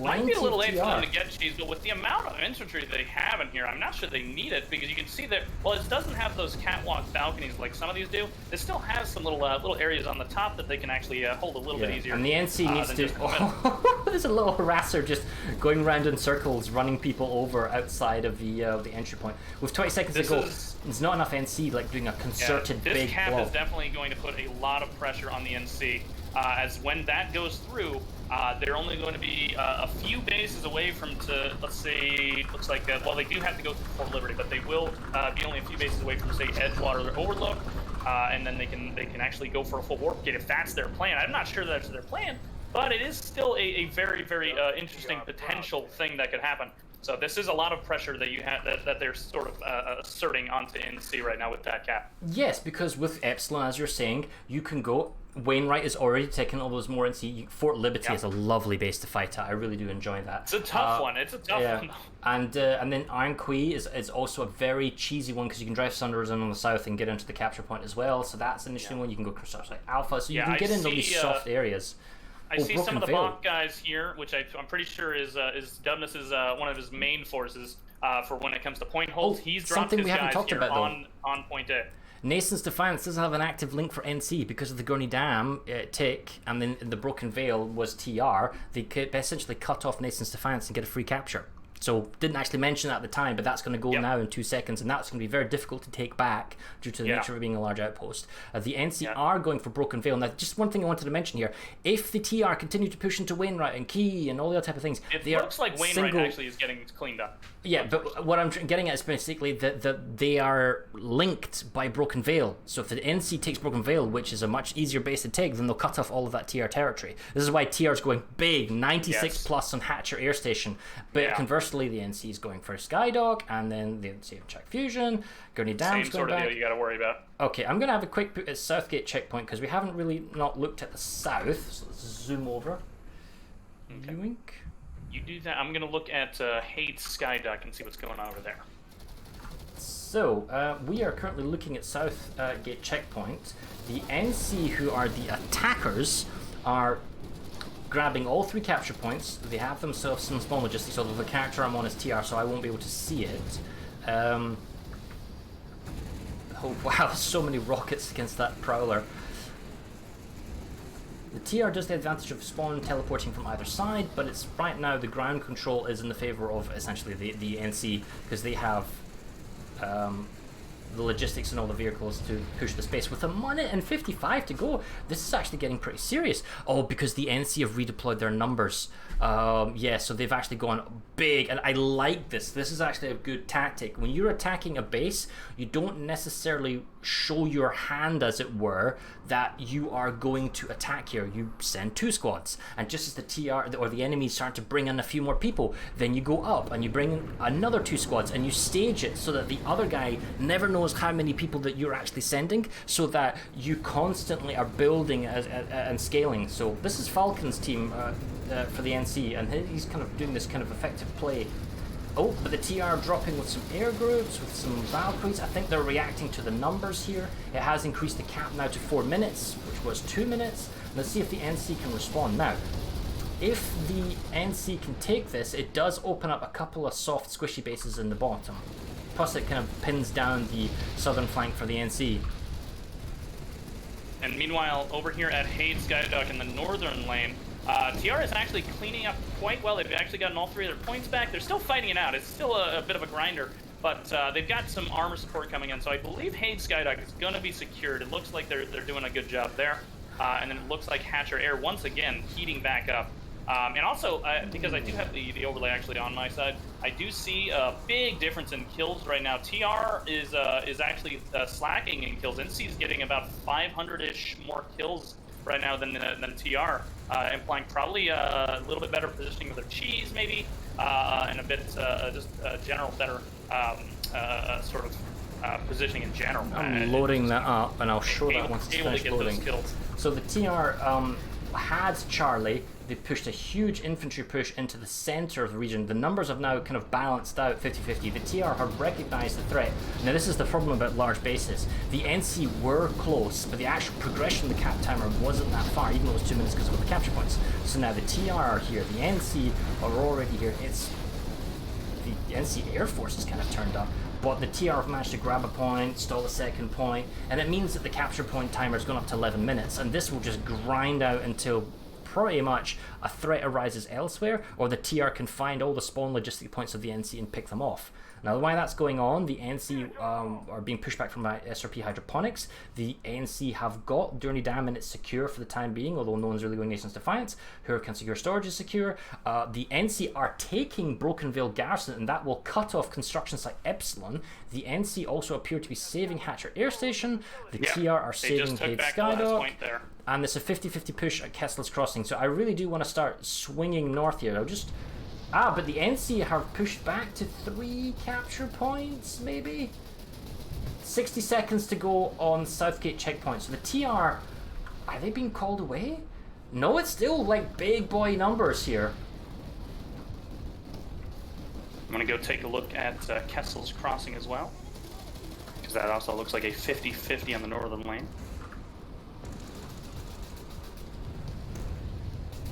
So Kessel's Crossing on the north is a 50-50 fight. I don't see a ton of cheese here for either side, so this one's going to be entirely up to just how the infantry play this out. I'll have a look at these stats in a bit later, guys, but you can see how the NC are basically up 6,002 to TR's 5,005.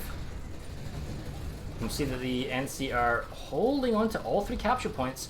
More team reinforcements. The TR have now got the ground control. If you look at the minimap, they've got the Prowlers and the Lightnings. The Charlie point is flipping hands again for the TR, but it's 30 seconds now with 2 capture points for the NC until they can get Southgate checkpoint.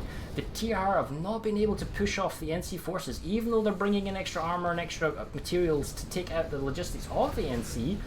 Oh, but A and B are flickering. Nope, they're secure. Still 60 seconds. Alright, here comes some Valkyrie drops for TR. So many other fights going on the map. We will move soon, just as soon as we see the conclusion of this combat. And Kessel's looks like it's going to be cleaned up here. NC's going to be taking that one and holding it. Construction site beta also about to start. Looks like that fight has just begun. This is such a difficult base to take in Southgate because the 3 capture points are so spread out, and the TR can use the teleports to jump back and forth.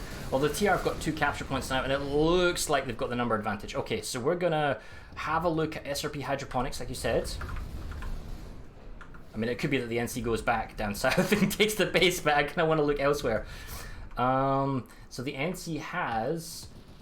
Oh wow, they're camping the spawn room really aggressively at SRP hydroponics. Because the teleporter doesn't really take them anywhere. Oh, and that wall allows them to camp, and then there's no pain zone so close to the spawn. If I'm TR, I wouldn't spawn into the spawn room at SRP hydroponics. I'd have to go to Genesis terraforming plant or Mulak Tech and get some air or pull it out. You still got 2 minutes, you can still react, but at the moment it's a really effective NC slaughter. 1 RPC, it looks like, kind of locking down the TR here. Alright, what else are we looking at? Ixtab power rag's been saved. Ooh, 2+ squads going for Nason's Defiance, and TR are going to have to respond at one point. Broken Veil has been saved. Oh, it's got 2 squads there, so they'll probably go Nason's maybe. Construction site is being saved by the TR. Hatcher's Air Station isn't going anywhere. Construction site Beta, the TR are taking. Construction site Beta, yeah. Beta, they're here. They've got, looks like 2 Sundays on the inside for construction site Beta. But NC is coming back with Maxes, lots of them on the roof.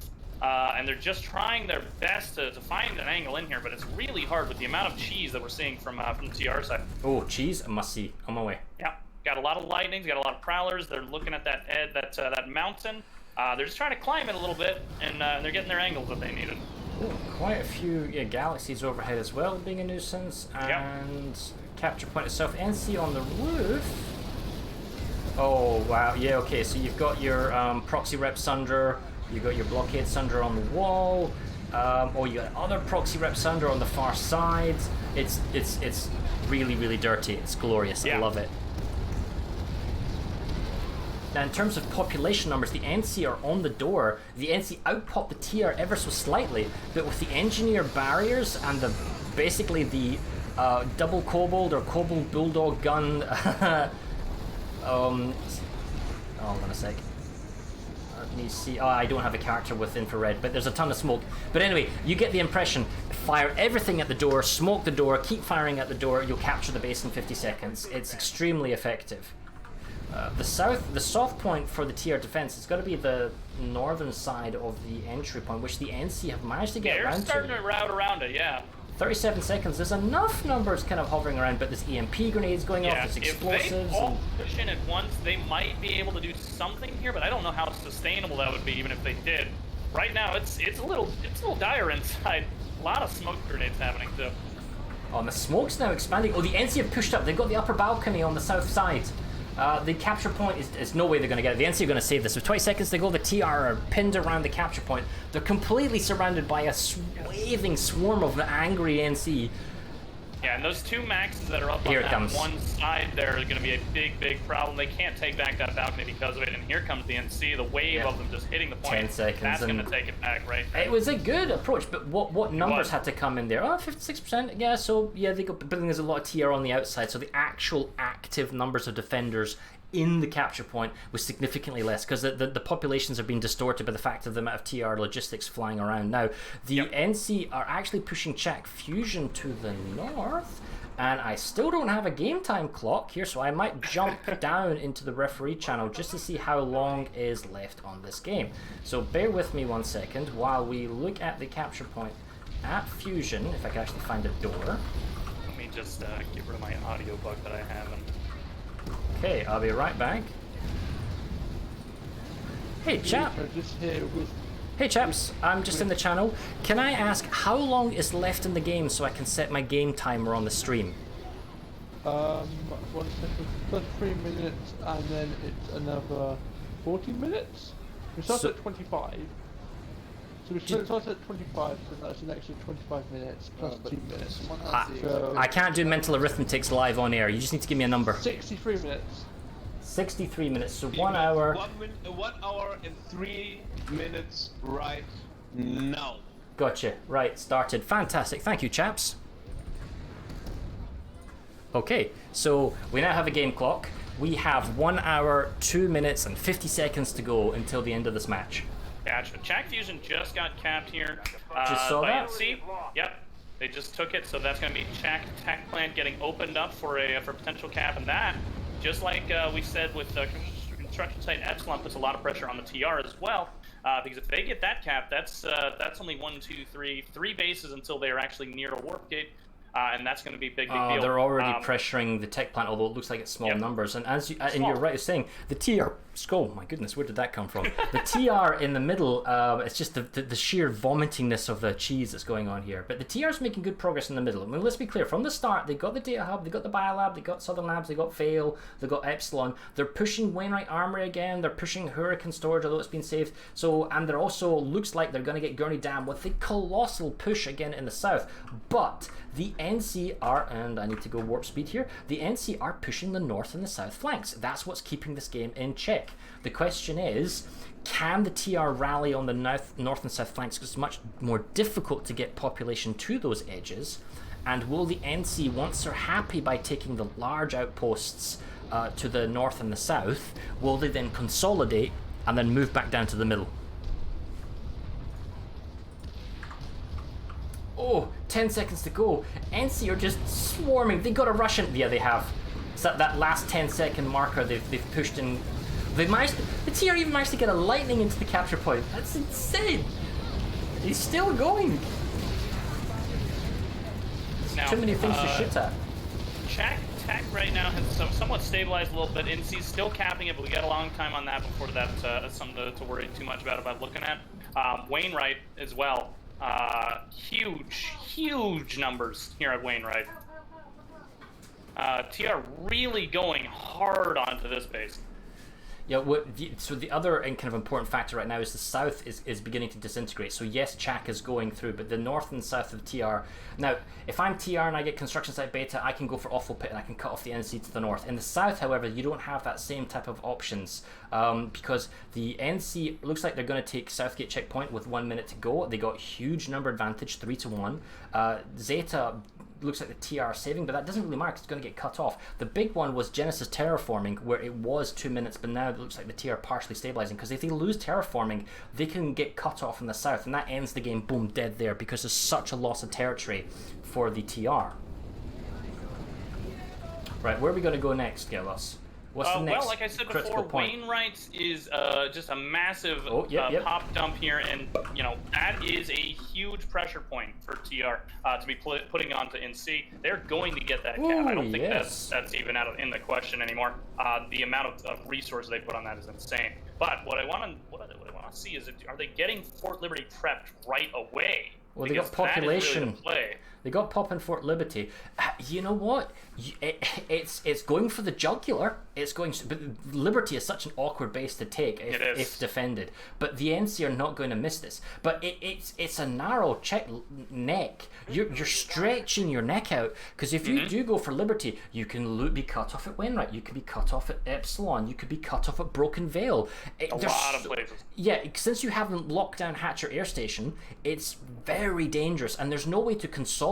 You can't go north into Fort Liberty and go around, because you'd have to go back around to the AMP station, and you can't go south around because you'd have to go through Hurricane AMP station. So there's no second adjoining lane, so it's very dangerous for the TR play to push from Wainwright here. It's great for territory, but you're always going to have to come back in cap. And if I was TR, I'd love to, and it looks like they are sending population to Hatcher to harass it and kind of lock it down. but it feels like there's two fronts. There's the north front and the south front going on. In the south, the middle is kind of doing play. The TR just needs to stem any losses. They're already losing Kessel Watch, so they lost Southern Gate checkpoint, and they're losing Zeta because it's cut off. There's big fighting going at Genesis Terraforming, and realistically, if the TR can stop the losses at Genesis Terraforming and Mulak Tech Plant and lose no more territory, so that's 3 more bases for the NC, then the TR will need to make that up in the north. Now they can counter push from Chak Tech, which I'm actually going to go check now because that's actually really bad. Yeah, Chak Tech, I was about to say, there is a really good hold here. We are now halfway through the cap. NC already has a bus. I think they're getting a second bus trying to get up there anyway. Nope, looks like that died. So there's at least one bus up here holding it. They are getting max rush though. They've got one down. They still got to deal with another max still. Looks like they've killed him too. So the TR push is actually getting grinded out here at the stairwell. Now, there's another thing that's kind of, when you get teams as well that are balanced or balanced at the last second in terms of raw numbers, that doesn't mean the fighting cohesiveness is there, and it can be quite chaotic. So what I'm trying to get at here is that if I'm a force commander and I have a group of 100 people in the north and the enemy's 100 people are beating my 100 people, so they're simply not just winning. The other enemy team is doing a better job at cheese, a better job at locking down, and I have to send more and more numbers to balance it out. What do you do? Because if it's the TR's problem where they have a team in the south and a team in the north that are doing poorly, do you send forces from the middle up and down, or do you just say, you know what, screw it, I know I'm going to take losses, but I'm going to take more bases elsewhere? No, I mean, like Fort Liberty, he is really going for it. This is 96 plus. Is he? Yeah, Fort Liberty, Oh, 96 plus, okay. 3 minutes to go. I mean, he needs to keep Wainwright safe. He needs to keep Epsilon safe. All right, their Hatcher stations are under hell attack. of a play right here. I mean, yes, they can cut off the warp gates, and that's hilarious, but there's still 56 minutes left in the smash. It's not like a Hail Mary, you've got half an hour, 40 minutes to go, or less. It's, yeah, thing is, all of these attackers, they're at Chak. Once they get Chak, they can abandon this for 7 minutes because it's going to take the TR 7 minutes to get it back. Hell, they could have abandoned Chak Fusion and Chak Tech and even Kessel's Crossing, and they'll still be in the lead because of the push down in the south, and then they can safeguard their south or cut TR off. If TR can't, like, if I'm at Hatcher Air Station and I go for Broken Veil and maybe I go for an Akan Biolab push and sort of a pincher around, or even if I just chuck off Epsilon site, construction at Epsilon, that cuts off the entire, that counter cuts the net cutoff of the TR, if that makes sense. And it's like Ouroboros, everyone playing. And look, Iron Quee has a 48 to 96. It's like, and then, I'm not questioning the TR's tactics here, but it looks like they're going to lose their tech plan, and the populations that could be used to save the, they got population advantage. It looks like they don't have population advantage in the south, and they're using it. Oh my goodness! So Genesis Terraforming is going to be taken. Using a lot of it on the north, and that tech plant, like you said, they're not capping it back yet. It's still about 40 seconds or so until that caps through. And let me just take a look how close they are to actually getting up there. And no, I don't think they're going to be able to get back. It concerns me that the NC have the advantage here in cap timers, so I can capture your base before you capture my base, and there's also a sufficient amount of time for me to redeploy and screw with your cap. So I get a base and you lose a cap on the base, so it works really fine for me. So in those instances, I kind of prefer to play the more defensive card, but TR, they're going all in on this. They're going for the attack. They've lost their tech plant. Okay, there it goes. Yeah, they're going very hard on that attack. That's Fort Liberty cap. About a minute left. Tech plant, like you said, it's gone. But if they're going for Fort Liberty, then they're going for the whole thing. That means that they really, this is their bet. They're going for Edgewater. They're going for Sharps Run. They're going for Last Hold. This is the play for them right now because they have the warp gate pools. All the NC, and this is the problem going for the warp gate. You're going for the warp gate. So we're seeing now coming from the warp gate galaxies, Valkyries, drops, reinforcements, all incoming for Liberty. But Liberty's capture point is deep and nestled underground, so the NC will have to fight their way down to the capture point. 30 seconds left. I don't see that actually happening. I think at this point it might be too late for them to get this cap back. What they could do is start getting defenses set up for what's this one? Edgewater Overlook.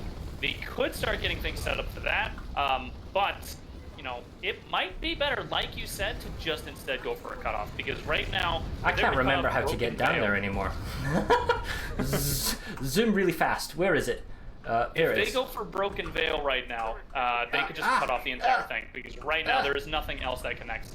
Okay. TR needs to get Hatcher Air if they want to have a second connection onto construction site Epsilon. Okay. But then, you know, Wainwright is another thing that, you know, if that goes through, that would also be another very, very big cutoff for them, because this is their bet. TR is definitely betting for the warp gate push. The stream saw nothing there. Okay, so they take it. There's extra reinforcements. They still have galaxies overhead. There's this winding snake of an extremely dangerous push. Like Broken Veil was attacked. The TR had to save it with 96+. Nason's Defiance was under threat. I'd feel much better if the TR took Hurricane. They were going for Iron Key, but they had to pull the numbers out. Edgewater is ticking now. they're daisying along. We're along for the ride. This is it. We're going for it. Edgewater is still the TR play. This, like I said, this is the pet. This is their strategy. But the NC are here. Like what numbers are we talking? It's still more TR. There must be like 20 squad beacons. A massive amount of people. Everybody who was at Fort Liv has already redeployed out, basically. Because this is a TR holds the high ground, Anakin, and they're looking down on the NC, who have to come up towards them. They've got. Well, you think they do, but actually, yeah, they do. Okay, and the NC has to come up towards you. Oh wow, there's like Prowler, HE, rockets. This base is fantastic for attackers. I wouldn't be too surprised if TR were to get this cap, despite how close we are to the warp gate.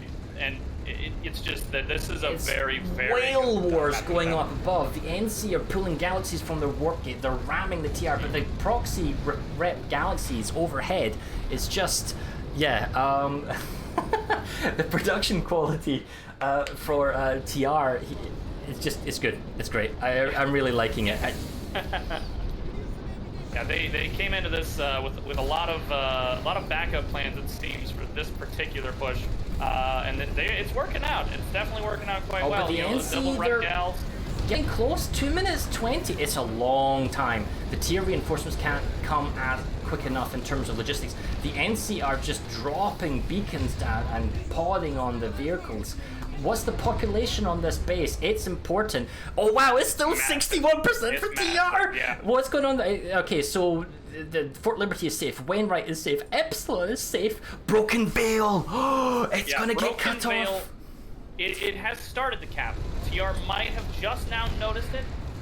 So I would not be surprised if they took people that were at, say, the southern lanes, like it's still nobody's on the southern lanes. I take that back. They have all of their pop here. This is all of their pop. This is an excruciating 2 minutes like this. So they've given away the Genesis terraforming, and they're going to lose Eastern, Ixtab, Nasons, Mulak, and these are small numbers. Like bare minimum can do these flips, and that's the problem by going all in. Now, Hatcher is good because it's like 1:10, so you can't go straight into a can. But Broken Veil is a colossal counterplay, and this is the problem with the snake. Even if you get this, you can spawn locally, but you won't get the pop control. Yes, you can go for the nade. You can. They've got pop and snapes. They don't sharps. Sorry, run. Oof, sharp. And last hole don't really have. They have some people ready to go. Minute 16. You know what? I think they'll get the cutoff. They're gonna definitely get this cap. I think they're gonna get the warp gate. Oh wait, there's so many Valkyries incoming. Look at the sky is full of Squadron Republic beacons. That's because they're losing their logistic options. It's a glorious sight, but the sheer number of Valkyries coming in from above means they'll jump in straight on the door, and with 60 seconds to go, I don't see how the TR can hold this. I think there's going to be too much pressure from the NC, because they can get to the doors, they can splash in. There are a lot of TR, and it might not look like it just because they're not rendering, but get a little close to that building and take a look at that. The capture points on the ground floor, though. Okay, there's actually a lot of people in there. There's a lot. They weren't rendering. Oh my god! They just popped into me too. There's a lot of people in there. Okay. Yeah, that is what happens when we're talking about 1,000 player smashes. Not everybody pops in at the same time. That's like, you imagine the map designer says, "Mate, I'm gonna put 500 people in this one room." You what? It's like, yeah, no, I'm put 500.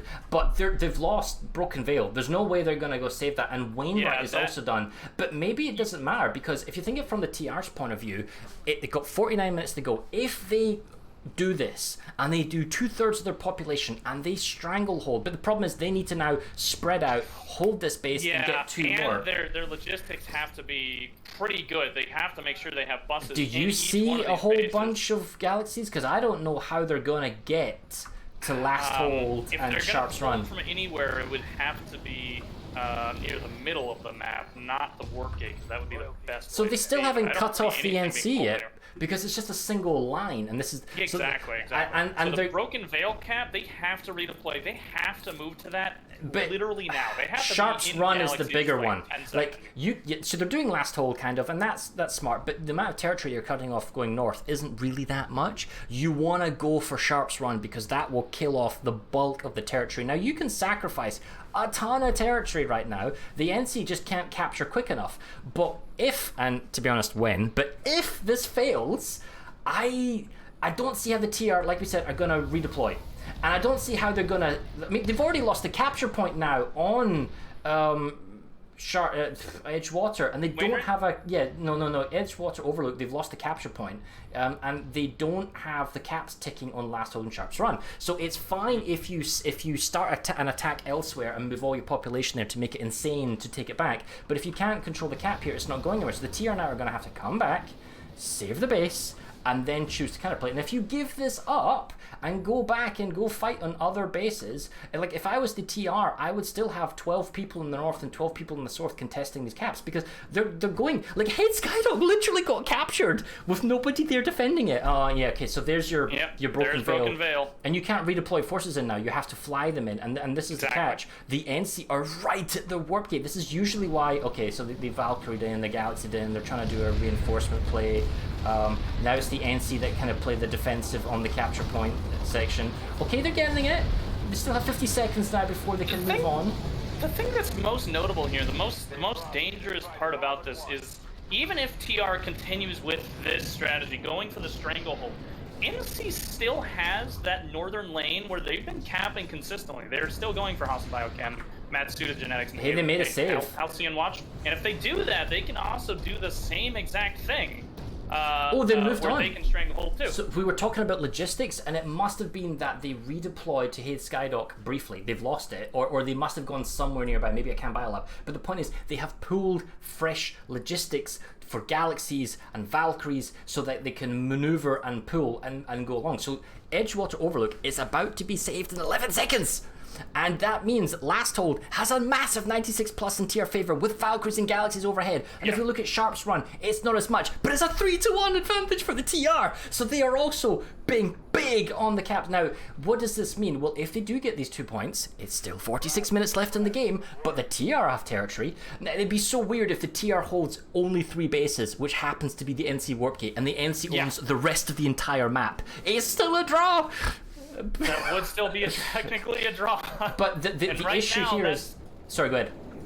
Well, right now, that is kind of what's lining up to happen, as the northern lane is still going. They're still going uncontested. They're going to reach Halcyon Watch, and they're going to start capping the exact same way that the TR is doing right now. Yeah, 60-40 Sharp's Run. Edgewater can't actually be captured now. But the thing is, even if the TR did get these 3 bases, they can't easily redeploy between them because they don't have last things, at least in the spawn rooms. They can still do like Beacons, Galaxies, and Valkyries. So Sharp's Run is a much closer affair, and if I was the NC, that's what I'd play. And they're pulling from the warp gate, and we can see Valkyries, Galaxies, redeployment, and because the capture point is right on the roof on the top side, it's now the NC that has the high ground, Anakin, and they are dropping on the top, and they can get rid of the squad beacons. And yes, the TR have got the deployment sunders, but they're going for 2 bases at once here, so maybe the NC are just playing big on one. Yeah, okay, so you can see that they're playing big on Sharp's Run, but maybe for the TR that doesn't matter, because if they attack both bases, do the tempo play so Edgewater can't be attacked, and then they can capture Last Hold before Sharp's Run. So you still have the capture on Sharp's Run. So the important thing here is 2 minutes 50 on Sharp's Run, right? And it's also 2 minutes 50, 49, 48 for Last Hold. If they can get past the halfway point, so that even if the NC pushes them off Sharp's Run capture point, they'll be able to get Last Hold before the NC saves Sharp's Run, and then they can go back and attack that all over again. It's absolutely nuts. I don't know if your ops cam has had any problems yet, but I can't see all the TR. I'm like, why is the capture point not flipping? because of there's so many people, sometimes we might have a moment there where you might accidentally get yeeted out of your ops cam, and right. it'll just spin bot on you too. Okay, so a little bit of trivia history. So the NC have pushed Sharps Run out to the and they're probably going to come, and yeah, they already are. Oh my god, the CR are so dug in now at last hold, and they don't have as much time here, the NC. But what I was getting at is that when we did merger smashes and we did Watterson and Matherson, okay, we had everyone spread out for the name when they were deciding what server to go with, and during that time it wasn't designed to put 700 people on one 3-point base. A 3-point base, that's what it came down to. 2 3-point bases, and it went down to the last one. There is a reason why on Esamir you will see Matherson and Watterson bases, because they are named after the last stands of those servers. And that was insane because it was 700 people on a base. Here, I guarantee you, you are about to see 1,000 people come to last hold, or 1,000 people come to Sharps Run.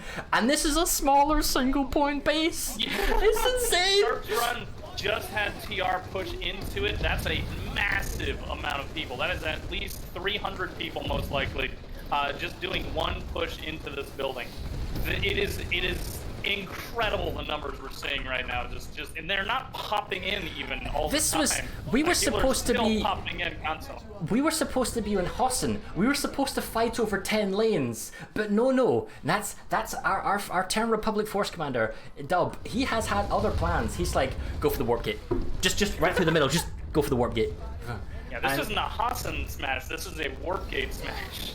They're both sides really are now going for these warp gates. So many people. Biochem about to be capped uncontested. Again, they are going to get up there eventually. They're completely uncontested in the all question the places they're capping. The NC, now the TR, I guess they're only, due to the cutoff, they can spawn in at the biolab, and the biolab is still technically spawnable. If I was NC, I would go kill those air pads if they can, because the TR here are going to need, oh, the TR has flipped Sharps Run capture point. How did I miss that? So it's not even an NC save at the moment. Oh my goodness, the Edgewater, because it's got a link to the warp gate, is ticking. Edgewater, exactly, yeah, that's a big one. Oh, if that goes through, that's their whole well, they're cut off right anyway, but they'll have to go save it. But yeah, so they're gonna get last hold, it looks. Alright, we're gonna watch this out for the next 30 seconds, and then we'll see and go have a look at Sharps Run.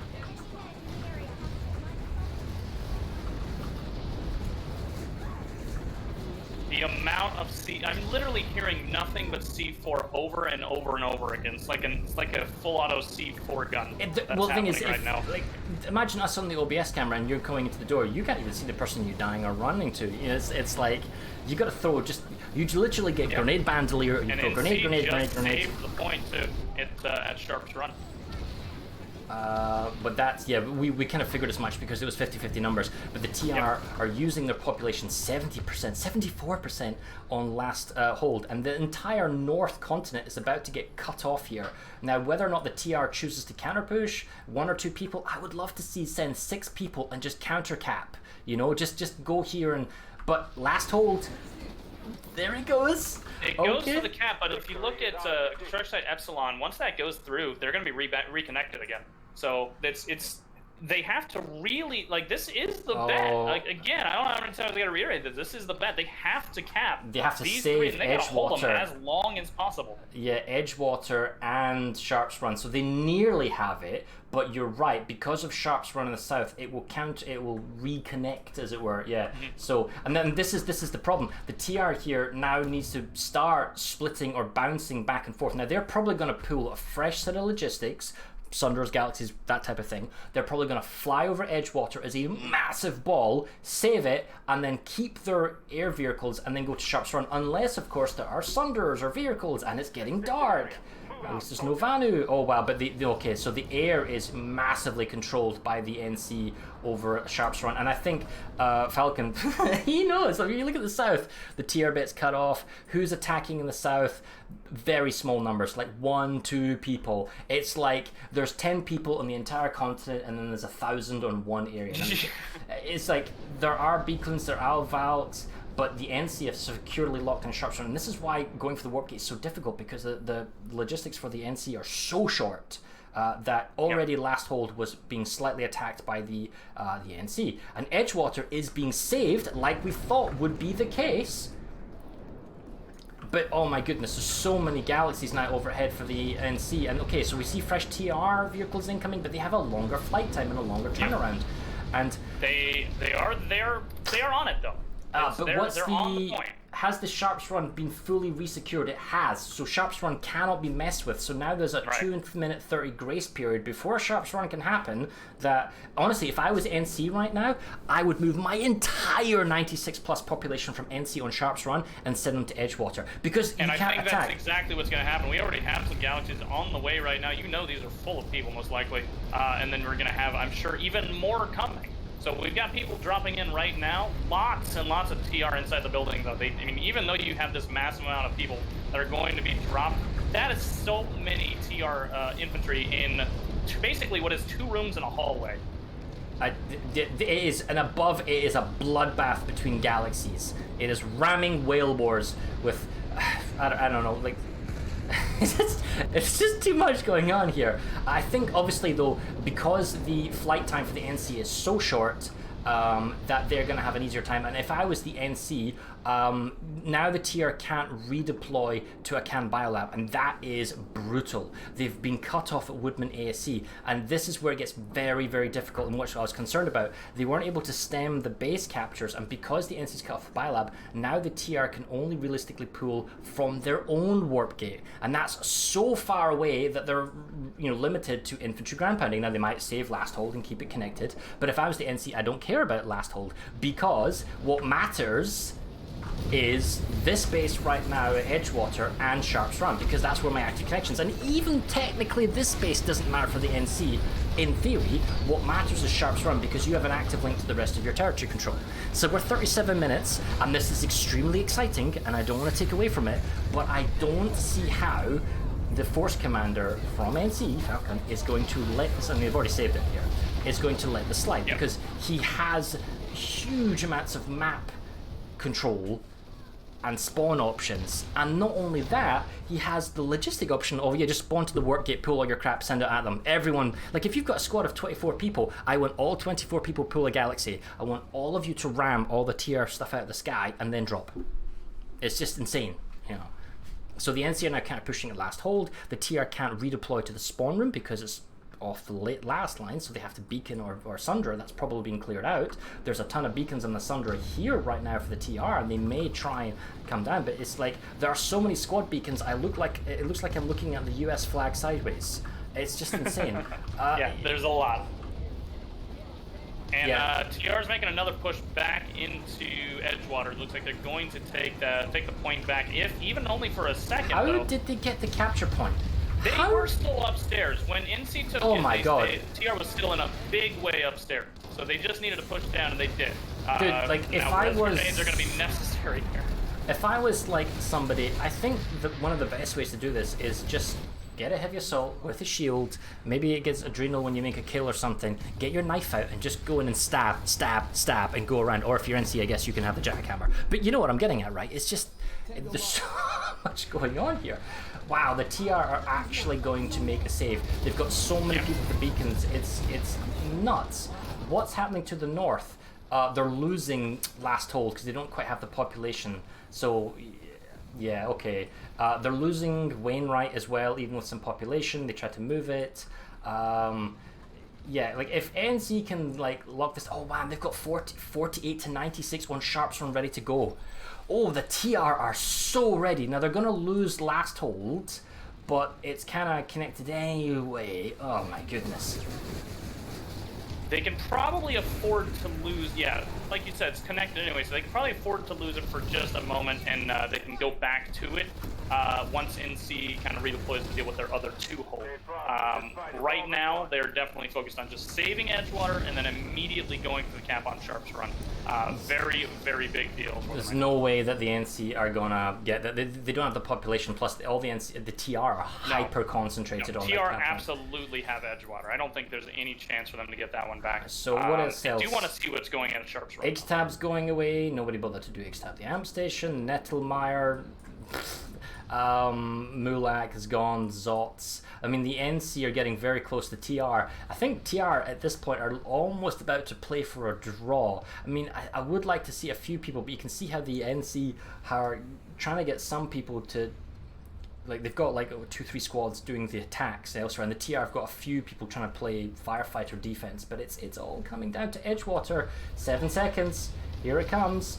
Did the NC get inside? Doesn't look like it. Capture point still TR.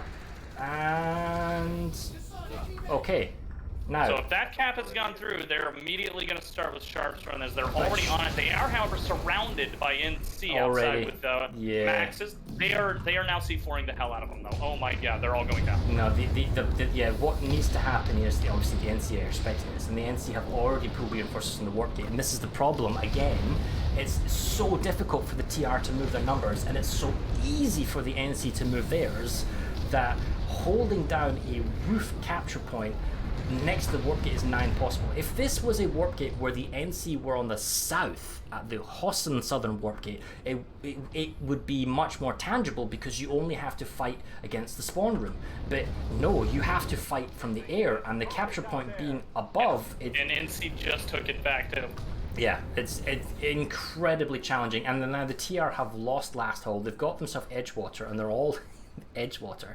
Their logistics problem is that they need to pull from the warp gate. There's no other option. Maybe Matsuda Genetics, and maybe if they've got a beacon they can go to a Can Biolab, but they don't have an active line, and that's what makes it difficult, and that's because of Woodman ASE. But even then you've got a Can Southern Labs, or you have to get Haid Skydock. Yeah, it's just very, very tricky for the TR, and if you were to redeploy and go back, you're still down to 14% territory. It's not like you're going to reactivate any of the lost lattice lines here with 32 minutes to go. So I mean, I gotta say, Dunn's probably played his hand here. He probably realized that I'm losing the north and the south. I do not think I can win because of the north and the south, but I am winning the center. Let's double down and push the center hard and see if we can get to the warp gate. But yeah, and you can see it's starting to form into more actual what you would expected to have seen fights. Things that like Matsuda Genetics now has an actual redeploy defense happening. Biolab at Zots, that's now turning into a normal defense. So it looks like he's redeployed his guys to actually do normal defenses for now. I don't know if he has something up his sleeve for a little bit later, but to try and fix some of the territory problems. All the NC from Sharpsrun are now going to Edgewater. They're super overpopping. It looks like TR's realized now we can't do this. It's like it's just not happening. Let's go back and yeah, it looks like it's 96+ as you said at Matsuda and Zots Laboratorium. So and the thing is, doing a snaking push towards the warp gate was always going to have a time limit, because you could always be cut off from the back, and you're always extending your own logistic lines. And I was surprised that they took Edgewater, and then of course there was a lull, but then in that lull they pulled up a fresh wave of logistics, and that's when they had their best chance at Sharps Run and Last Hold. They got Last Hold, they just fell short of Sharps Run, but it's that third wave of logistics that was just slightly, just not quite there, and they couldn't get enough material to move their population, especially when they got cut off. It was so difficult to pull in closer lands from a can, and that's what's kind of killed off this push. I love it. It was a very good play, because if you realize that you're at a deficiency, or your player base or your team or whatever it is you're doing can't quite pull it off, then go for the Hail Mary play, and he went early.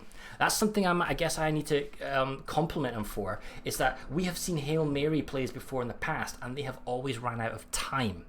This isn't a play that's run out of time. This is a play that he actually had more than enough time, almost perhaps too early, but it kind of worked out for him. And I'm trying to figure out where that capture point is. Here we go.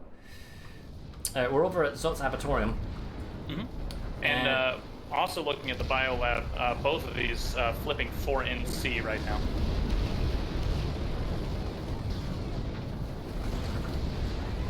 They're getting all 3 points here at the bio.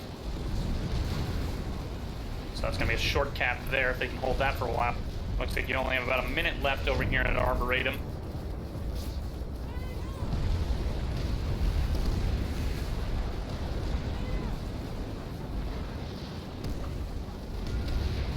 TR doing a pretty good job at dropping back in over and over again, though. They've actually just dropped onto point. They're holding now Arboretum. They just saved it. NC doing a counter drop. Well, see, now it's kind of flipped. Now that the TR perhaps coming back and saving, and look, actually a huge 96 plus attacking Zot's Abatorium from Vix Biologics. But the TR have saved a Akan Biolab. They've saved East Akan Storage. Oh, TR's taking Woodman ASC. So they have shorter supply logistic lines. The NC, look at that 96 plus that they're keeping on Edgewater. Do not leave until you take this base. You must take this base, because they don't want to leave it with 20 seconds to go and all of a sudden the entire TR population turns up and says, ha, it was a ruse, you know, surprise, we got you. It'd be highly unlikely that would happen, but you really got to make sure, because this has already been so a very dangerous. unique smash. Yeah. But the thing is, as far as the NC commander is concerned, once I save Edgewater, that's me won the game. It's the only way he can possibly lose the game is by not securing Edgewater. So this is why the TR is quote-unquote doing well around the map at the moment, is because they have 96 plus pop advantage on all the other bases. As soon as that territory or population from NC redeploys, then it becomes another matter. On the NC, still have 3 capture points inside the Zot's Biolab. In terms of population, TR has 56%, and they also have fairly large percentage of population at Zot's Abatorium. Okay, it's only 24-48 and it's already going less. Oh, TR takes Bravo, takes Charlie. Alright, they're doing that sort of kind of sledgehammer move around the Rosies. And it's just Alpha left over now.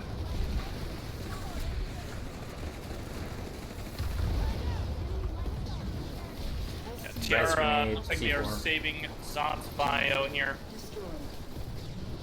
Gonna take a look at maybe the middle of the map real quick. See what we got going on. Woodman ASC.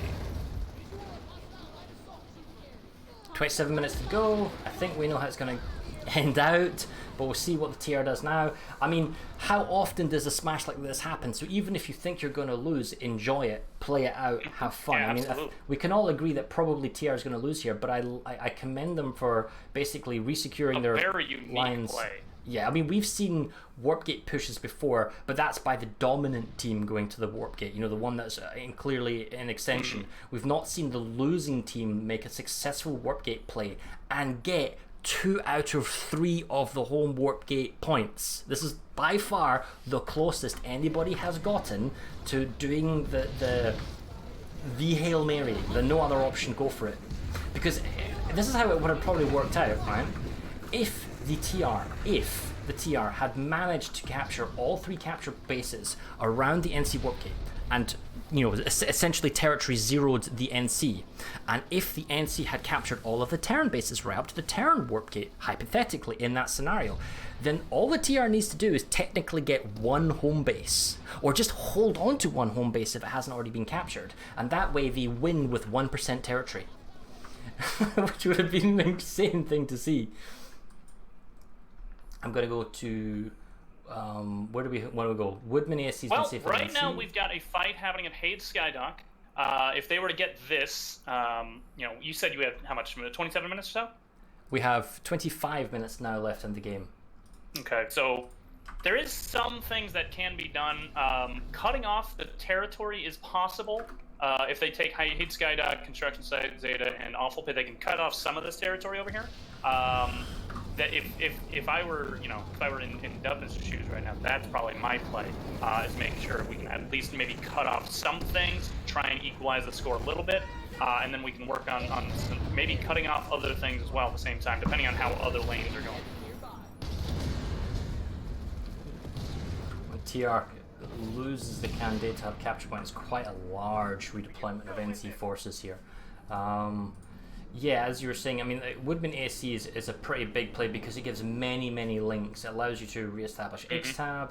You can theoretically go Gurney, I mean, or you could go Southern perhaps and go Broken Vale, but yeah, I guess you could try do Haid and then go to Beta and then Awful and cut off the north bit. You know, you're still not going to have a lot of... If he's still in this for the win, I think that is probably the play. Going for as many cutoffs as he can.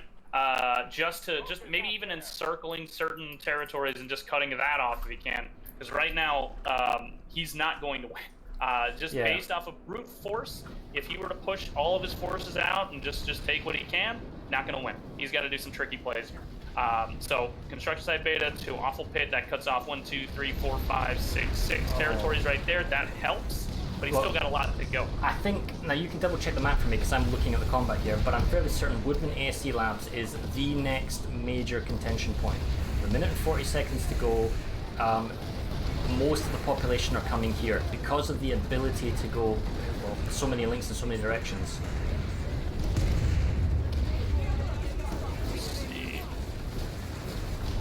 I do see a lot of people dropping on it. The problem with this is that the capture point is in such an exposed area. You've got so many points of ingress into the banana building, which is like the loot building for anyone watching, that I don't see how the TR are gonna hold this unless they've got clear pop advantage, which is 56-43. They do have clear pop advantage, but it's still there. Everybody's in one building. One big push by NC if they can get the numbers, especially on the ground floor, stake around. Yeah, they definitely can take this back, but they got to get the numbers and they got to not die to C4, which is constantly being thrown off that mountain. I think when it's this laggy, that's the only thing that matters. Throw a grenade, throw a C4. Yeah. Those C4s. Oh, here comes the big push, and they're getting mowed down as they walk in.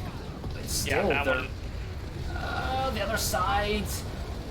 This is why I said at the beginning, make sure you have a gun with 100 bullets or more. 200 is preferable, because you just hold the trigger button down. You just look at the door, hold the trigger button down, and don't stop firing. Oh, the res wars are beginning.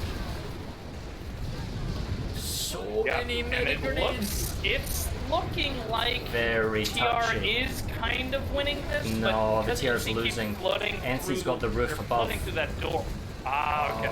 Well, it's 50-50 above. It's going to be hyper close with 11 seconds. If I was TR, I'd fall on the point and you might still take it. Yeah, that's this is definitely the time to jump on that. They got to go now. I they think got to start they'll pulling get all of the resonate. I don't see enough NC. It was super close. Oh, they popped in for me. The NC no, are I think they got Alright, it. there you go. So the NC are not going to be able to res anymore. They don't have the spawn logistics. So the TR will get the spawn room advantage and hey, they take a base. Whoa! But they lost the biolab. While that was going on. Lost the biolab, lost Skydock, so the play that I was talking about, that's now impossible there. Yeah, that biolab's can bios out. Yep, the can storage is ticking down. I mean, Wooden lets you, do some, and there's some TR saving at big time. You can go power reg. I mean, if I'm not sure, maybe I'd go for Zot's agricultural, and it looks like those numbers are increasing. Cut off the Zot's biolab itself, and then maybe counter push to the south a little bit. I mean, you can hold down. Woodman ASC is basically a base that's impossible to keep safe, and the NC are already back on the capture point because it's got 4 lanes in.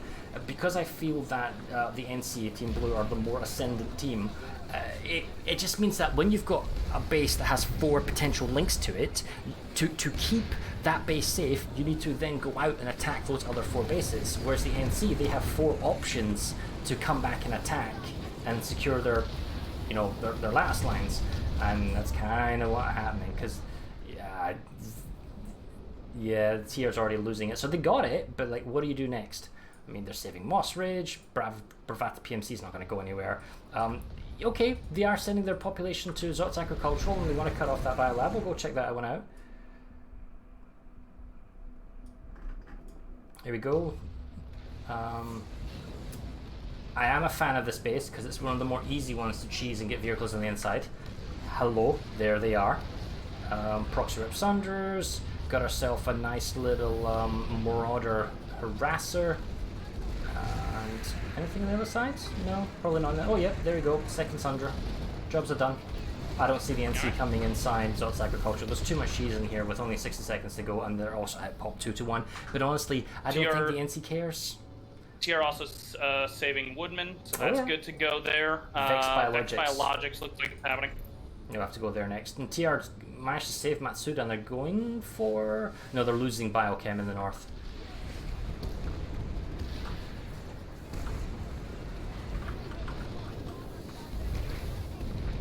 Oh, wow. The TR had a deployed Sundra right next to the spawn room. Okay, 40 seconds to go. Probably not NC gonna get this. I mean, they'll try, but they're winning on so many other fronts. maybe doesn't feel Yeah, necessary. and NC, when it comes to Vex, NC has those 2 balconies, 2 minutes left until the cap goes through. They have a bus inside. I'm big. assuming that NC's likely to get this one as well. Massive pop numbers coming in, spawning into Zot's Agricultural now as we speak. Galaxies coming in from the roof, beacons on the roof as well. Reinforcements coming to the doors. This is where the cheese for the TR comes in. Does it buy them that last 20 seconds? They are massively out popped now, the TR.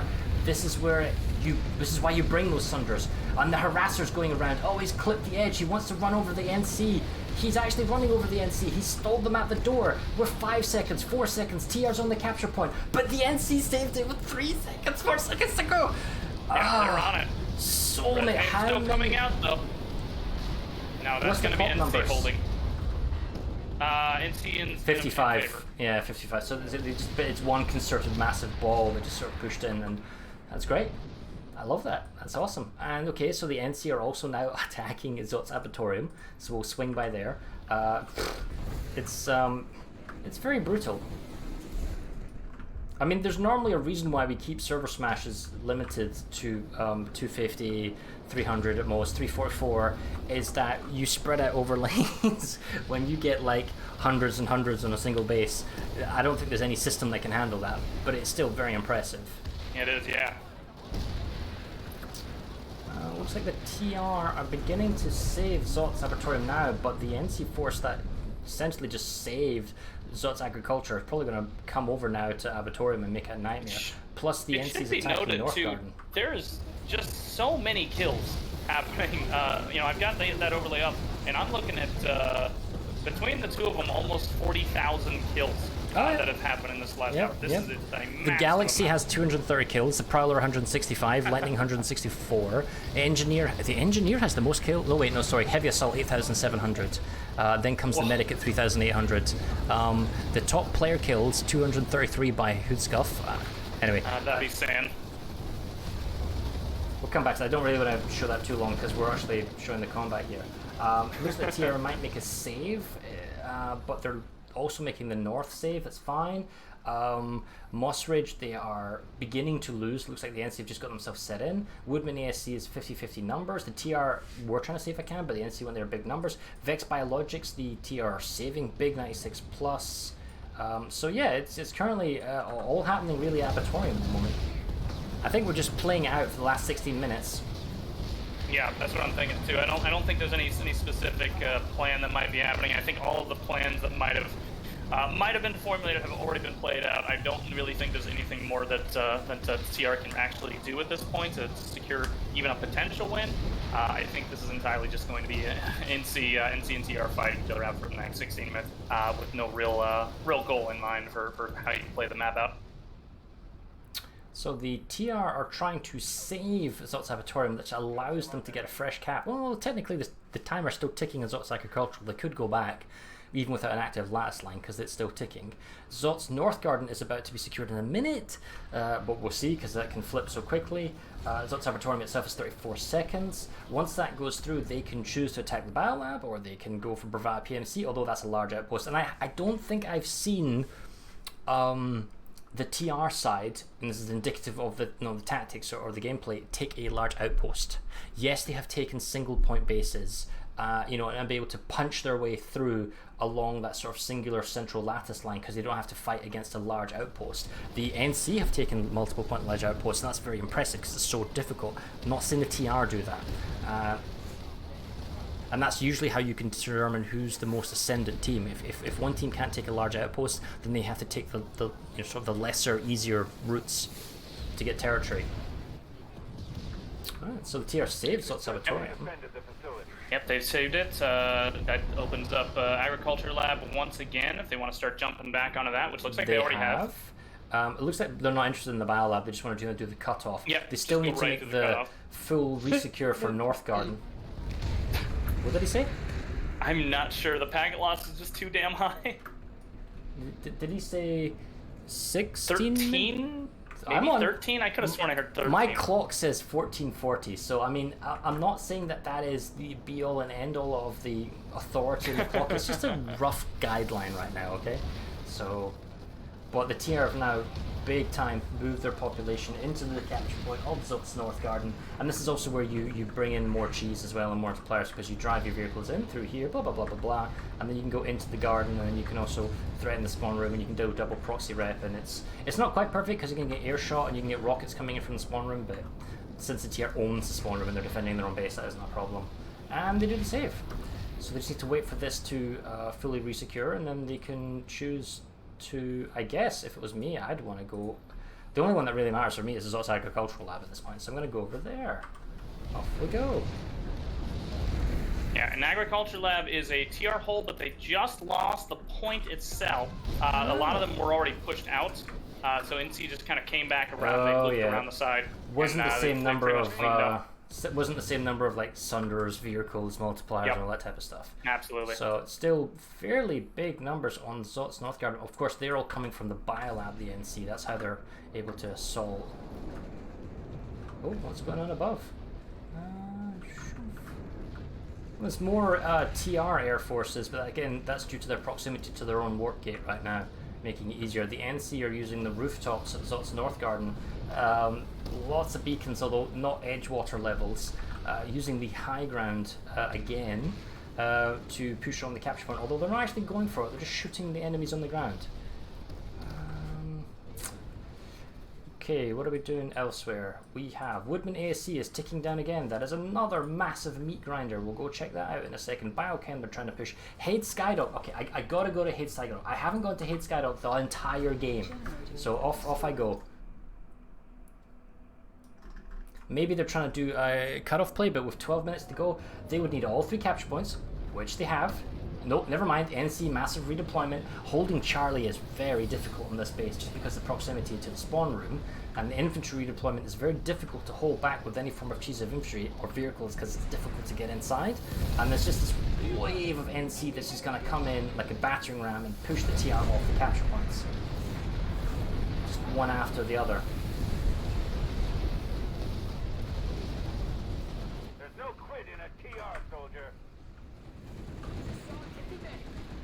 Yeah, A point So here many in C's. There's not really very many people here on A, but big push here happening on B point of Haid, where TR is just kind of held out on that crescent. Looks like NC's pushed back in now to it, so they're going to be able to push TR out of that fairly quickly. Look at the lightnings coming up on the road on the south side too. Going to be clearing up any kinds of Sundays that might be coming. It's cute, but it's like they have the spawn room and it doesn't matter. It's like, yeah, it's maybe keeps your own. Oh my goodness, the NC armor force comes behind the TR armor force on the road. And the reason it's lightnings is probably because they can't pull the vanguards because they don't have the right terminal, or it's just cheaper to pull lots of lightnings than Most likely because they don't have the right terminal. We would have seen at least one vanguard there. Oh, the one hero prowler. Oh, never mind. They probably all just pulled from East Aiken. Fairly quick spawn. Yep. So what's going on now? So Woodman ASC with 43 seconds to go. Looks like the NC are going to get it because they've got pop advantage and they own the capture point. And that's very, very difficult for the... I've lost my waypoint. Where's my waypoint? Bravada PMC also happening. That's a 3-pointer there. I'm going to go take a quick look at that. Oh, no, it's going the right way. Oh, there we go. Oh, I love the Galaxies just kind of doing long-range kind of minigun duels on their proxy rep with each other. But as far as the actual base goes, 15 seconds, NC has the roof, they're not pressured like they were last time, they've got the building, it's a fairly quote-unquote easy capture for them, it's not as pressured as it was when the TR were taking it last time. So the NC will take this back. And yeah, they do take that, and they've also defended PMC. That one's actually not a problem. Zot's Ag is happening again, though. Okay, we'll go check that one out. Biolab is a very weak thing, but I think the Biolab is just ticking, so it doesn't mean they can go after North Garden again. Vex Biologics is a big play currently going on. Haven't been there all game either, but I think we need to go check out Zot's first, the Agricultural Lab. See what level of TR tactics are involved. Once again, they're pushed up pretty hard up on the spawn room. Not a ton of people in the back once again, but it might work out just fine for them. They're really camping the hell out of that spawn room. TR Sunder double kobolds looking at the spawn room. Yep, Being used proactively rather than inside defense. He just has to be careful. There's so many people, he doesn't run over his own team. But it's It's good. Oh, Galaxy incoming. Alright, one guy dropped out. Very dramatic entrance. And he get rammed. I don't know what that was. Was that a TR Galaxy, a Falc'hun, or something just came in? And Valkyrie there. well, the TR have got their top side. We're going to get rid of some of the squad beacons. No, the NC have got it. Now the NC are pushing out the spawn room. They got rid of that annoying double cobbled Sunder. This is going to be cool. There's no way the TR holds this. I think there's just so many NC, a wave incoming now, that the TR doesn't have the logistics or the vehicles on the inside. Yes, you're heavy assault. Yes, I see all of them throwing C4. You throw it, then I throw it, then he throws it. But I mean, here it comes. Maxis with shields, and just walking in, absorbing all the hits, and like it's 39 seconds. That's an eternity in server smash. There's one Sunder at the back pounding the door to death, but not the other door. So the TR are coming in from, sorry, the NC are coming in from the north. Yep, those shields are just they're tanking so much of the damage as they walk through. Ah, more smoke nades, beautiful. You can see the point there, well, you can't see now, the point there is just flooded by NC. TR just getting res nades, but they're not going to be able to do too much here. That's going to be NC clearing TR out there. Yeah, it's difficult to pull this off because there's so many fights perhaps going on elsewhere. But if I was the attacker, then what? And I'm going to go to Vex Biologics next. So I've not actually looked at it all game. Is if I was the attacker, I would commit X force, so many people, right? And then that X force in the first minute lays the groundwork for the defense, so that you're talking logistics, spawns, cheese multipliers around the capture point. Then at the 2-minute point, if it still looks okay, that's when I redeploy 2 times X numbers if possible to that base. So I double the numbers of defenders, because the defenders will send probably twice as much to push you off, which they just did. But if you redeploy when they think they're going to deploy, then their reinforcements won't counter your reinforcements, plus you still have the multipliers and cheese to push them off. So it's a bit metagamey, but if you can afford to manipulate those numbers and move populations around, playing off cap timers and lane advantage, because you can afford to do it because you won't lose anything out of it, then you do it. But it also involves having skilled platoon leaders and squad numbers who can rapidly redeploy on request. I mean, if it takes you 3 times as long to redeploy from a lane, it doesn't matter. Anyway, we're watching the absolute grind fest that's going on at Vex Biologics right now. Yeah, it looks like the they TR's took the cleared up. balconies and they are going to clear that out there. Okay, so it was a lot of grind. I think we are 6 minutes and 49 seconds to go. Moss Ridge is another fight that's, I believe, happening there. That one's a cheesable base, so I'm sure we're going to see some. Okay, yeah, we can go there. Lots of numbers here. We've already got 96 plus on both sides. Well, we're getting to the point of the game now with, hypothetically, I could be wrong. I said 6.5 minutes, it might be 8 minutes. Yeah. I'm not entirely certain here, but the point is, once we reach a certain point, normally sub 4 minutes, base captures, oh my god, there's so many, there's so much NC kind of vehicles, armors, and cheese that they've got in here, it's insane. But what I'm trying to get at is that certain bases can't be captured anymore, so you concentrate on other areas. You can only concentrate on certain bases. There's no point fighting. This is one of those bases. So, what, we're like 5 minutes 50. This is going with 2 minutes 30, so this will definitely go through. We also have Zot's North Garden that could go through. Woodman ASC could go through. Vex Biologics is being saved. So yeah, there's 3 bases that are currently going on. They're absolute grind fests, and the TR are pushing on the southern flank of Moss Ridge Command, but they've got the Sky, they've got the Valkyries, they've cleared out the external vehicles of the NC. I'm guessing they'll probably get rid of the squad beacons soon. I don't know why you would do that with your Valkyrie. But on the inside, oh, this NC burning Sunder, and they're going to repair that and move it. They've got the upper balconies as well, looking down on the capture point. So once again, NC has the high ground, Anakin. But whether or not TR can come in and push this, it's 2 minutes though. Look how many TR outside. They've wrapped them the entirety of their force around the building. They're just kind of squeezing like a boa constrictor at this point. Yeah. I mean, they can take their time. If you were doing tempo play, I would rather push this sooner rather than later, so you could grab the capture point and counterplay and push elsewhere. But at this point, it doesn't really matter because there's not really enough time to go to another base and capture it. So we'll just have to wait this out. But I think, yeah, see the TR now pushing. They're on one of the balconies. They're on the other balcony as well. So that is going to be TR clear. Harasser squeezed in as well. Yeah, so they got that saved.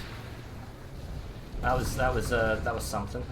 Quite a lot of pop to dump down that though, and Zot's North Garden because of it is going to go away. Woodman AC. That's going to cut off Arboretum. Now, so here's one of the other things that is a very advanced kind of gameplay, is if you're the TR, if you push the NC off of the base that you were literally just defending right now too soon, it means that they will all redeploy in and stop your Woodman ASC cap. So if I was the TR, and this is kind of big brain play, you would stall the save on Moss Rage just another 30-40 seconds so that you could guarantee that that population of NC attackers wouldn't come to Woodman.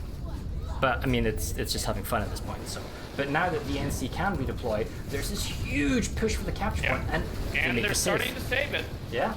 So you have to ask what would happen if like an extra 30 seconds that they were kept on Moss Ridge, but it's fair enough. So the NC saves it.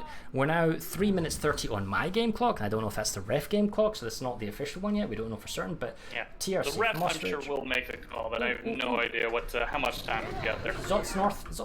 Let's get over there quickly. And we're loading in.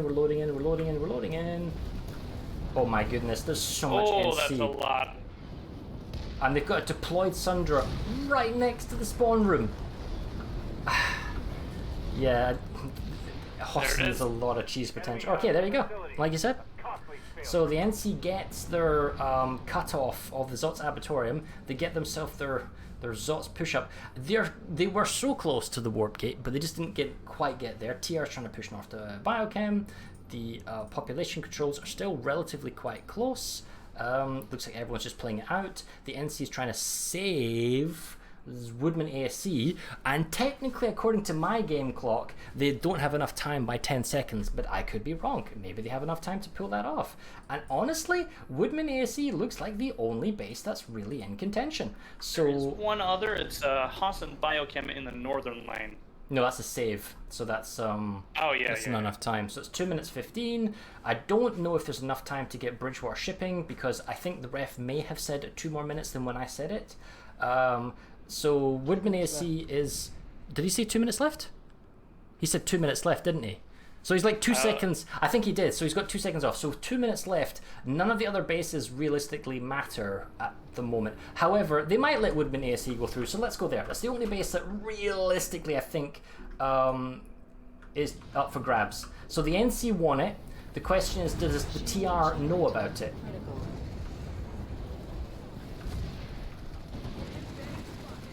Oh, the TR are here. They've are fighting for the roof. Minute 46 on the capture. They only need to stall it for about 5 seconds. I mean, there might not be enough time anyway, but if I was the game ref, 1 or 2 seconds, there's enough leeway that they could allow it. Galaxy's incoming from the west. Here we go. Oh, partially fully laden.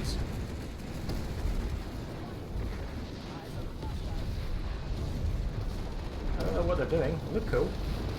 Harasser moving around. Are they just on TR on the roof, rather? So TR. See a whole lot of... I don't see where they are at the moment. If they're coming here, I mean, it could be that no one cares. But I mean, this is like theoretically the last. Bridgewater is also a thing it's a big fight there. Doesn't matter. That doesn't have enough time. I mean, yes, it's cool, and yes, you're having fun. Okay, we're not playing super hardcore here, but Hossin Biochem doesn't matter. Bridgewater doesn't matter. The only fight that technically matters, son, but not Matherson, is Woodman AC because of the game time left and the cap. But because the TeamSpeak call was so difficult, and maybe there's too many things going on, it's very difficult to say how long is left in a match. If I was an admin, I would just freeze the map as soon as it ends, though. But you can fight it out. We're going to have to get the 2 force commanders in here quickly and do a somewhat abbreviated interview, because the time that would have gone into the interview is kind of used up by the delays at the beginning. Yeah. 3, 2, 1. Match end. Okay. Yeah, when it comes to the other side of the map over here, the Bridgewater fights, it's really just TR kind of grinding themselves into a kill box here. Not really able to make too much headway on the Bridgewater. So and now I think we they've restart. Just frozen. Yep, so congratulations to Team Falc'hun. Yay! Although I think that's a typo in the victory screen. Isn't the apostrophe supposed to be after the L before the C? Anyway, doesn't matter. Congratulations to Team Blue NC. Yay! Woo, well done. We are now going to go back to our interview showy type thing, and we're going to try in TeamSpeak, assuming we get it active, get our force commanders. So let's move on over to TeamSpeak. Yes. Right, I'll leave this call. Disconnect from that. Okay, so here I am in TeamSpeak, and there's Dubnus down below. So very, very briefly, we can see the frozen the map, and I'm showing that now on screen. That was impressive. I would say that of the armies kind of went into three blobs, and you had the north group, the center group, and the southern group, and it felt like the TR had the stronger center group, but the NC had the stronger north and southern group, and they were pushing to the north and the south against the TR, and the TR were unable to hold, even though it was roughly equal numbers. But it's very kind of chaotic with this many people and this much team shifting. So TR went for the Hail Mary and pushed for the warp gate. They got punished for it, nearly did it, and then they just played defensive for the last little bit for some fun. So, would you agree with that, Galos? Does that seem like a reasonable assumption? Yeah, it's the bet was definitely go for the stranglehold onto the warp gates, and as soon as that didn't work out, it was it seemed like maybe they had some backup ideas, but none of them panned out. So I think the major play for TR just did not work out, and I think that's the biggest problem that we saw. Before we disappear, I will try and actually, just before we'll move the stats up here and we'll do an overview of this, and we'll have to load this up again. So let's see if this comes back up. And I have these on my side too. It's still ticking technically, but it's just that's just really who's left. I can't see the cutoffs. There's something wrong with my one. Go watch it on Galos' stream, but I'm not seeing the NC class kills for the NC. But basically, there were 26,234 kills for NC, 23,000. Oh, the number's still moving around. But anyway, there's like 22,269 for the TR. Galaxies. 26,245 for the NC. Vanguard kills, there's practically none. But interestingly, Prowlers were super popular at 204. There's interesting differences. Valkyries for the NC were second, whereas for the TR, they're way down. 1, 2, 3, 4, 5, 6th place. With the Lightning coming in second. Galaxies, 340 for the TR, 222 for the NC. This is really interesting. The most weapon kill is the Gauss at 7,368, with the MSWR at 3,389. Wow, the Gauss, it's the Gauss. It's the big clip. It's just the big thing there, right? Big clip, and the fact that it is a very competitive weapon as well. It's actually a very, very good weapon in general. So that makes a lot of sense. Top player kills 305, 292 after that. Outfit kills, that's kind of hard to say because I wouldn't call that necessarily balanced because a lot of people might have different outfit names, but still it's impressive. 1,700 kills. The class kills, 11,354 for heavy. That makes sense. Medic coming in second. There were so many medics at 4,856. Then the engineer kills after that, and that's just going to be consumables, explosives. That's pretty nuts with the stats. Anyway, I'm sure we'll kind of share that out later. But here we go. So turning the TeamSpeaky back on, let's get our guy. So we just jump down into the waiting room? I think so. No, I think I can move him up. Can you drag him up? I think I can. I can't drag him up. Okay. Can you drag the Dubnus up? I'll poke Dubnus here. He can get himself up here. Hello. We will drag. Is that Frederick as well? Yeah, Frederick is up. Let me just give him the. We need to get Dubnus up here, and then we're good to go with the chat. So just fair warning, guys. With all the delays, we can't have a lovely natter about that for too long. So I'll perhaps let Galos blether on if he likes to for longer, but I only have about 5 minutes, so I'm gonna keep this sweet. Hey, Dubnus, you're here. How you doing? Oh wow. Yeah. I'm. Hi. Say that again. Dubnus. There we go. I thought you said something totally different. I was like, okay. Oh no, not dumbass. No, that was fantastic. Well, I think it would be warranted, right? No. So we're looking at the map, and I'm just going to recap that very briefly and let me see if we're right as I was saying it to Gillis, right? So Falc'hun's playing the game. He's got his north, his middle, and his south. It feels like there's roughly 3 army groups going on here, even though there's like 10 lanes. Your middle play, Dub, is going really, really well. You're taking the center. What an awesome time. But but Falc'hun's north and the south are you're losing badly in the south, and you're losing slowly in the north. So you go, well, I have just over an hour, let's Hail Mary this, go for the warp gate. Oh my goodness, we're being orbital striked. I'm leaving with my observer camera. 1 sec, sorry. like pretty much, but like a key thing there, just to like, I thought he would respond to Hatch Air Station and Broken Veil, because if I played the map in a conventional way, if I got those two, the north and the and kind of the middle would have been over for him. Obviously, Falc'hun didn't respond to that, and he only responded to the warp gate at the warp gate after we took 2 out of 3 of the bases. So that was... And that was it, right? I have he didn't casted... respond, so I just kept going. And that was fantastic. So I have watched and casted many a smash, and I have seen warp gates from the Ascendant team that's winning very, very quickly, and I have seen warp gating counterattacks by the losing team, but they never get close. This is by far the closest... I don't want to use the losing team, but the team on the back foot play for the warp gate that we've ever seen. You got 2 out of the 3 bases and tried so hard for the 3rd one, but Falc, maybe you can tell us what your counterplay is. You saw the threat coming in. As I understood it, you kept pressuring all the territories, gobbling up everything you could. Was there a conscious decision to go after the TR's logistics, so the Akan Biolab, or anywhere they could pull air forces and then cut them off at the neck so they couldn't redeploy their bases and so they couldn't redeploy? Like, what was your game plan when you knew they were going for your warp gate? When I saw that much pop on Broken Veil, and after that going to construction site, Epsilon, main right, Fort Liberty, I had the feeling that was for me to draw out my pop from elsewhere and come to defend. So I didn't want to respond to that, and seeing that they would go for the warp gate, I decided to take that basis. We will slow you how we can, and we will defend our warp gate after having taking points and territories into the south. So yeah, I mainly decided to draw out of the south at the last moment, and we just needed one base to keep the south free. So that's why it's difficult to say in English. Prioritize Sharpsrun, the defense of Sharpsrun, that keep up the link to the south where we had all the... Can you answer me honestly? Did you think you were going to be warp gate? Did you think like 50-50 they're going to do it, or no, we got it at 70-30, we're fine? Or did you think, oh my god, I'm going to get warp gated? What did you really think? I was afraid, but when I decided to keep my forces on one only base of the warp gate area, I was pretty much sure to not be warp gated, but it was a risk. But defending only one base is mainly normally help you to keep your warp gate open, and after that you can repush on the satellite on the 2 other bases. But I was not that much confident when they reach Edgewater.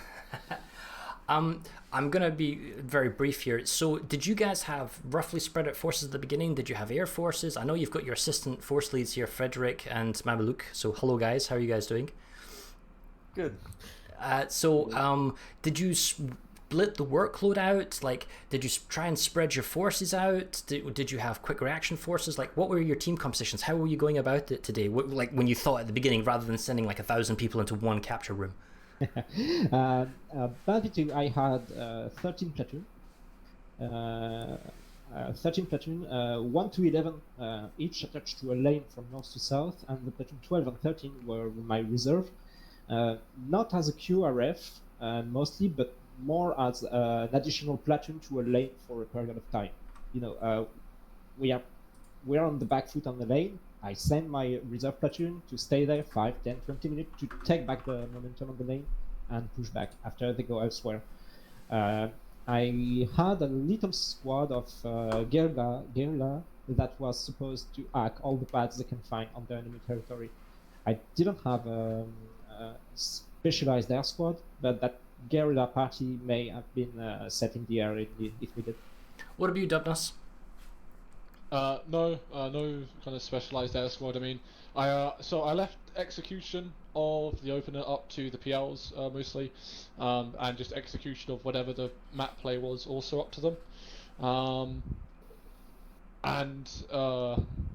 We did have 4 kind of platoon groups of varying size: North, Aiken, Gurney, and South. And I think I just want to say, when it comes to, like, obviously the warp gate didn't work, right? But you know, if it did, hella exciting. it's the play. I mean, I can't fault you for it. Like, you were like, it was either lose with like reaching slowly the warp gate or lose with 30%. So I'd rather go big or go home. Yeah, lose by It was a 1,000 unique cuts play. or go. Yeah. It was a hell of a unique play. We both casted a lot of these matches. You and got I to can't- show us Fort Liberty. When was the last time we saw Fort Liberty, right? Hopefully it'll be in Pelex. Hint, hint. Okay.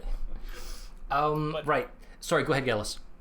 What I was going to say is, that was a ballsy plan. That was, and I kind of want to ask, really, was the plan from the start, or was this just something that popped up in your head like midway through? What happened here? No, it was very much in response. So the plan initially, secure Hatcher, Broken Veil, that should draw population away from the south. Obviously it didn't, because the clear plan for Falc'hun was to hit the south and the north and kind of spread us out. Well, I didn't want to get spread out because personally I felt like if we got spread out, they had various other factors going for them. So yeah, just go for the warp gate. See if it works, then it's great and everyone's happy. And if it doesn't work, then I no like one's it happy. how That's like what it is. in previous games that we've watched, the team on the back foot go for the warp gate. It's always been a case of they've decided we're losing and now we'll go for the warp gate, but they've never left themselves enough time. It was always they're going to run out of time before they get there. You guys were like, oh no, it's like we've got an hour left. Let's just go. And that was like, so you decided early, and I like that. Maddox, is there anything you want to ask today? Well, not in particular, honestly. Like, Dubnus has planned a lot of things, and I trusted him, even though he was first time being FC, and he was really had a detailed plan about how things would go, and I was just advising him just what to be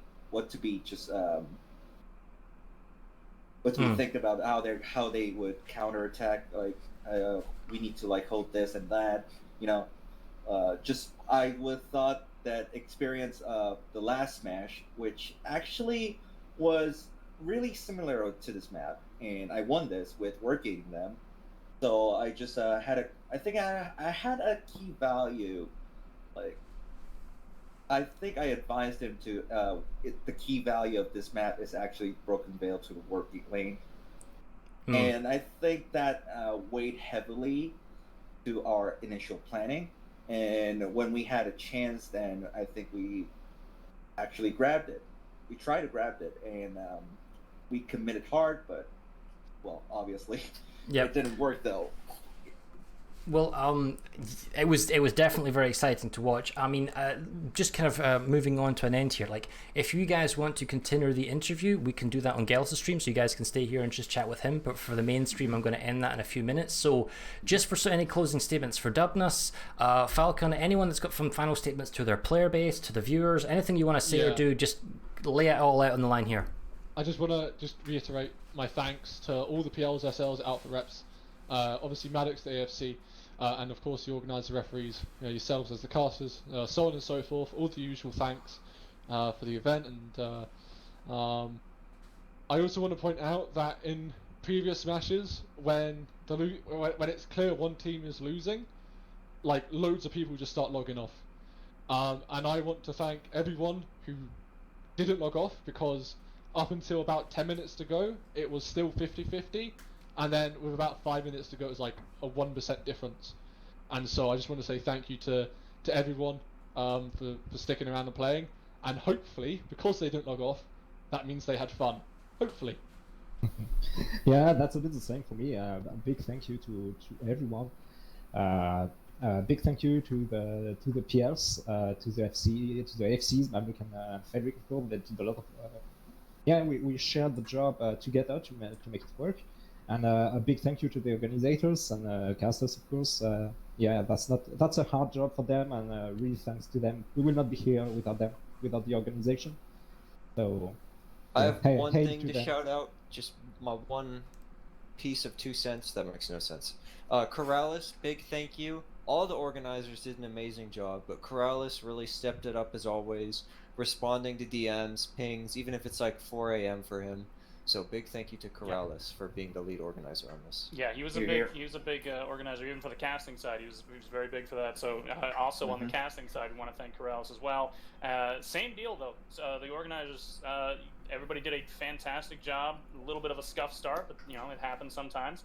But it's so far that was a really fun match to watch. I'm really glad you guys all came out to play that. And I'm really hoping we see more from the next, I'm sure, Community Smash or whatever other kind of Smash we might see in the future.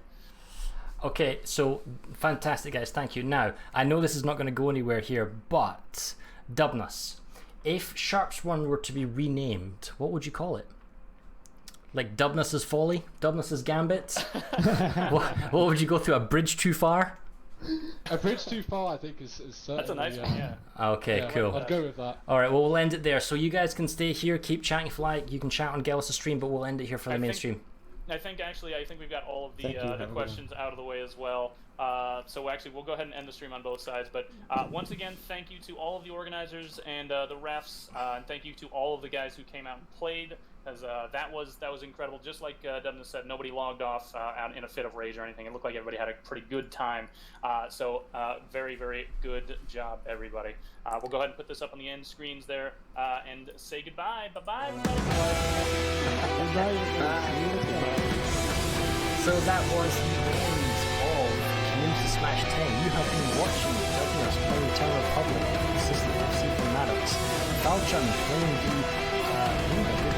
the music is far too loud. Let's lower the music hit there. As we were saying, so you've been watching Dubnus play the Terra Republic, supported by Maddox, and having a team of about 500 loyal Terra Republic people playing to the end.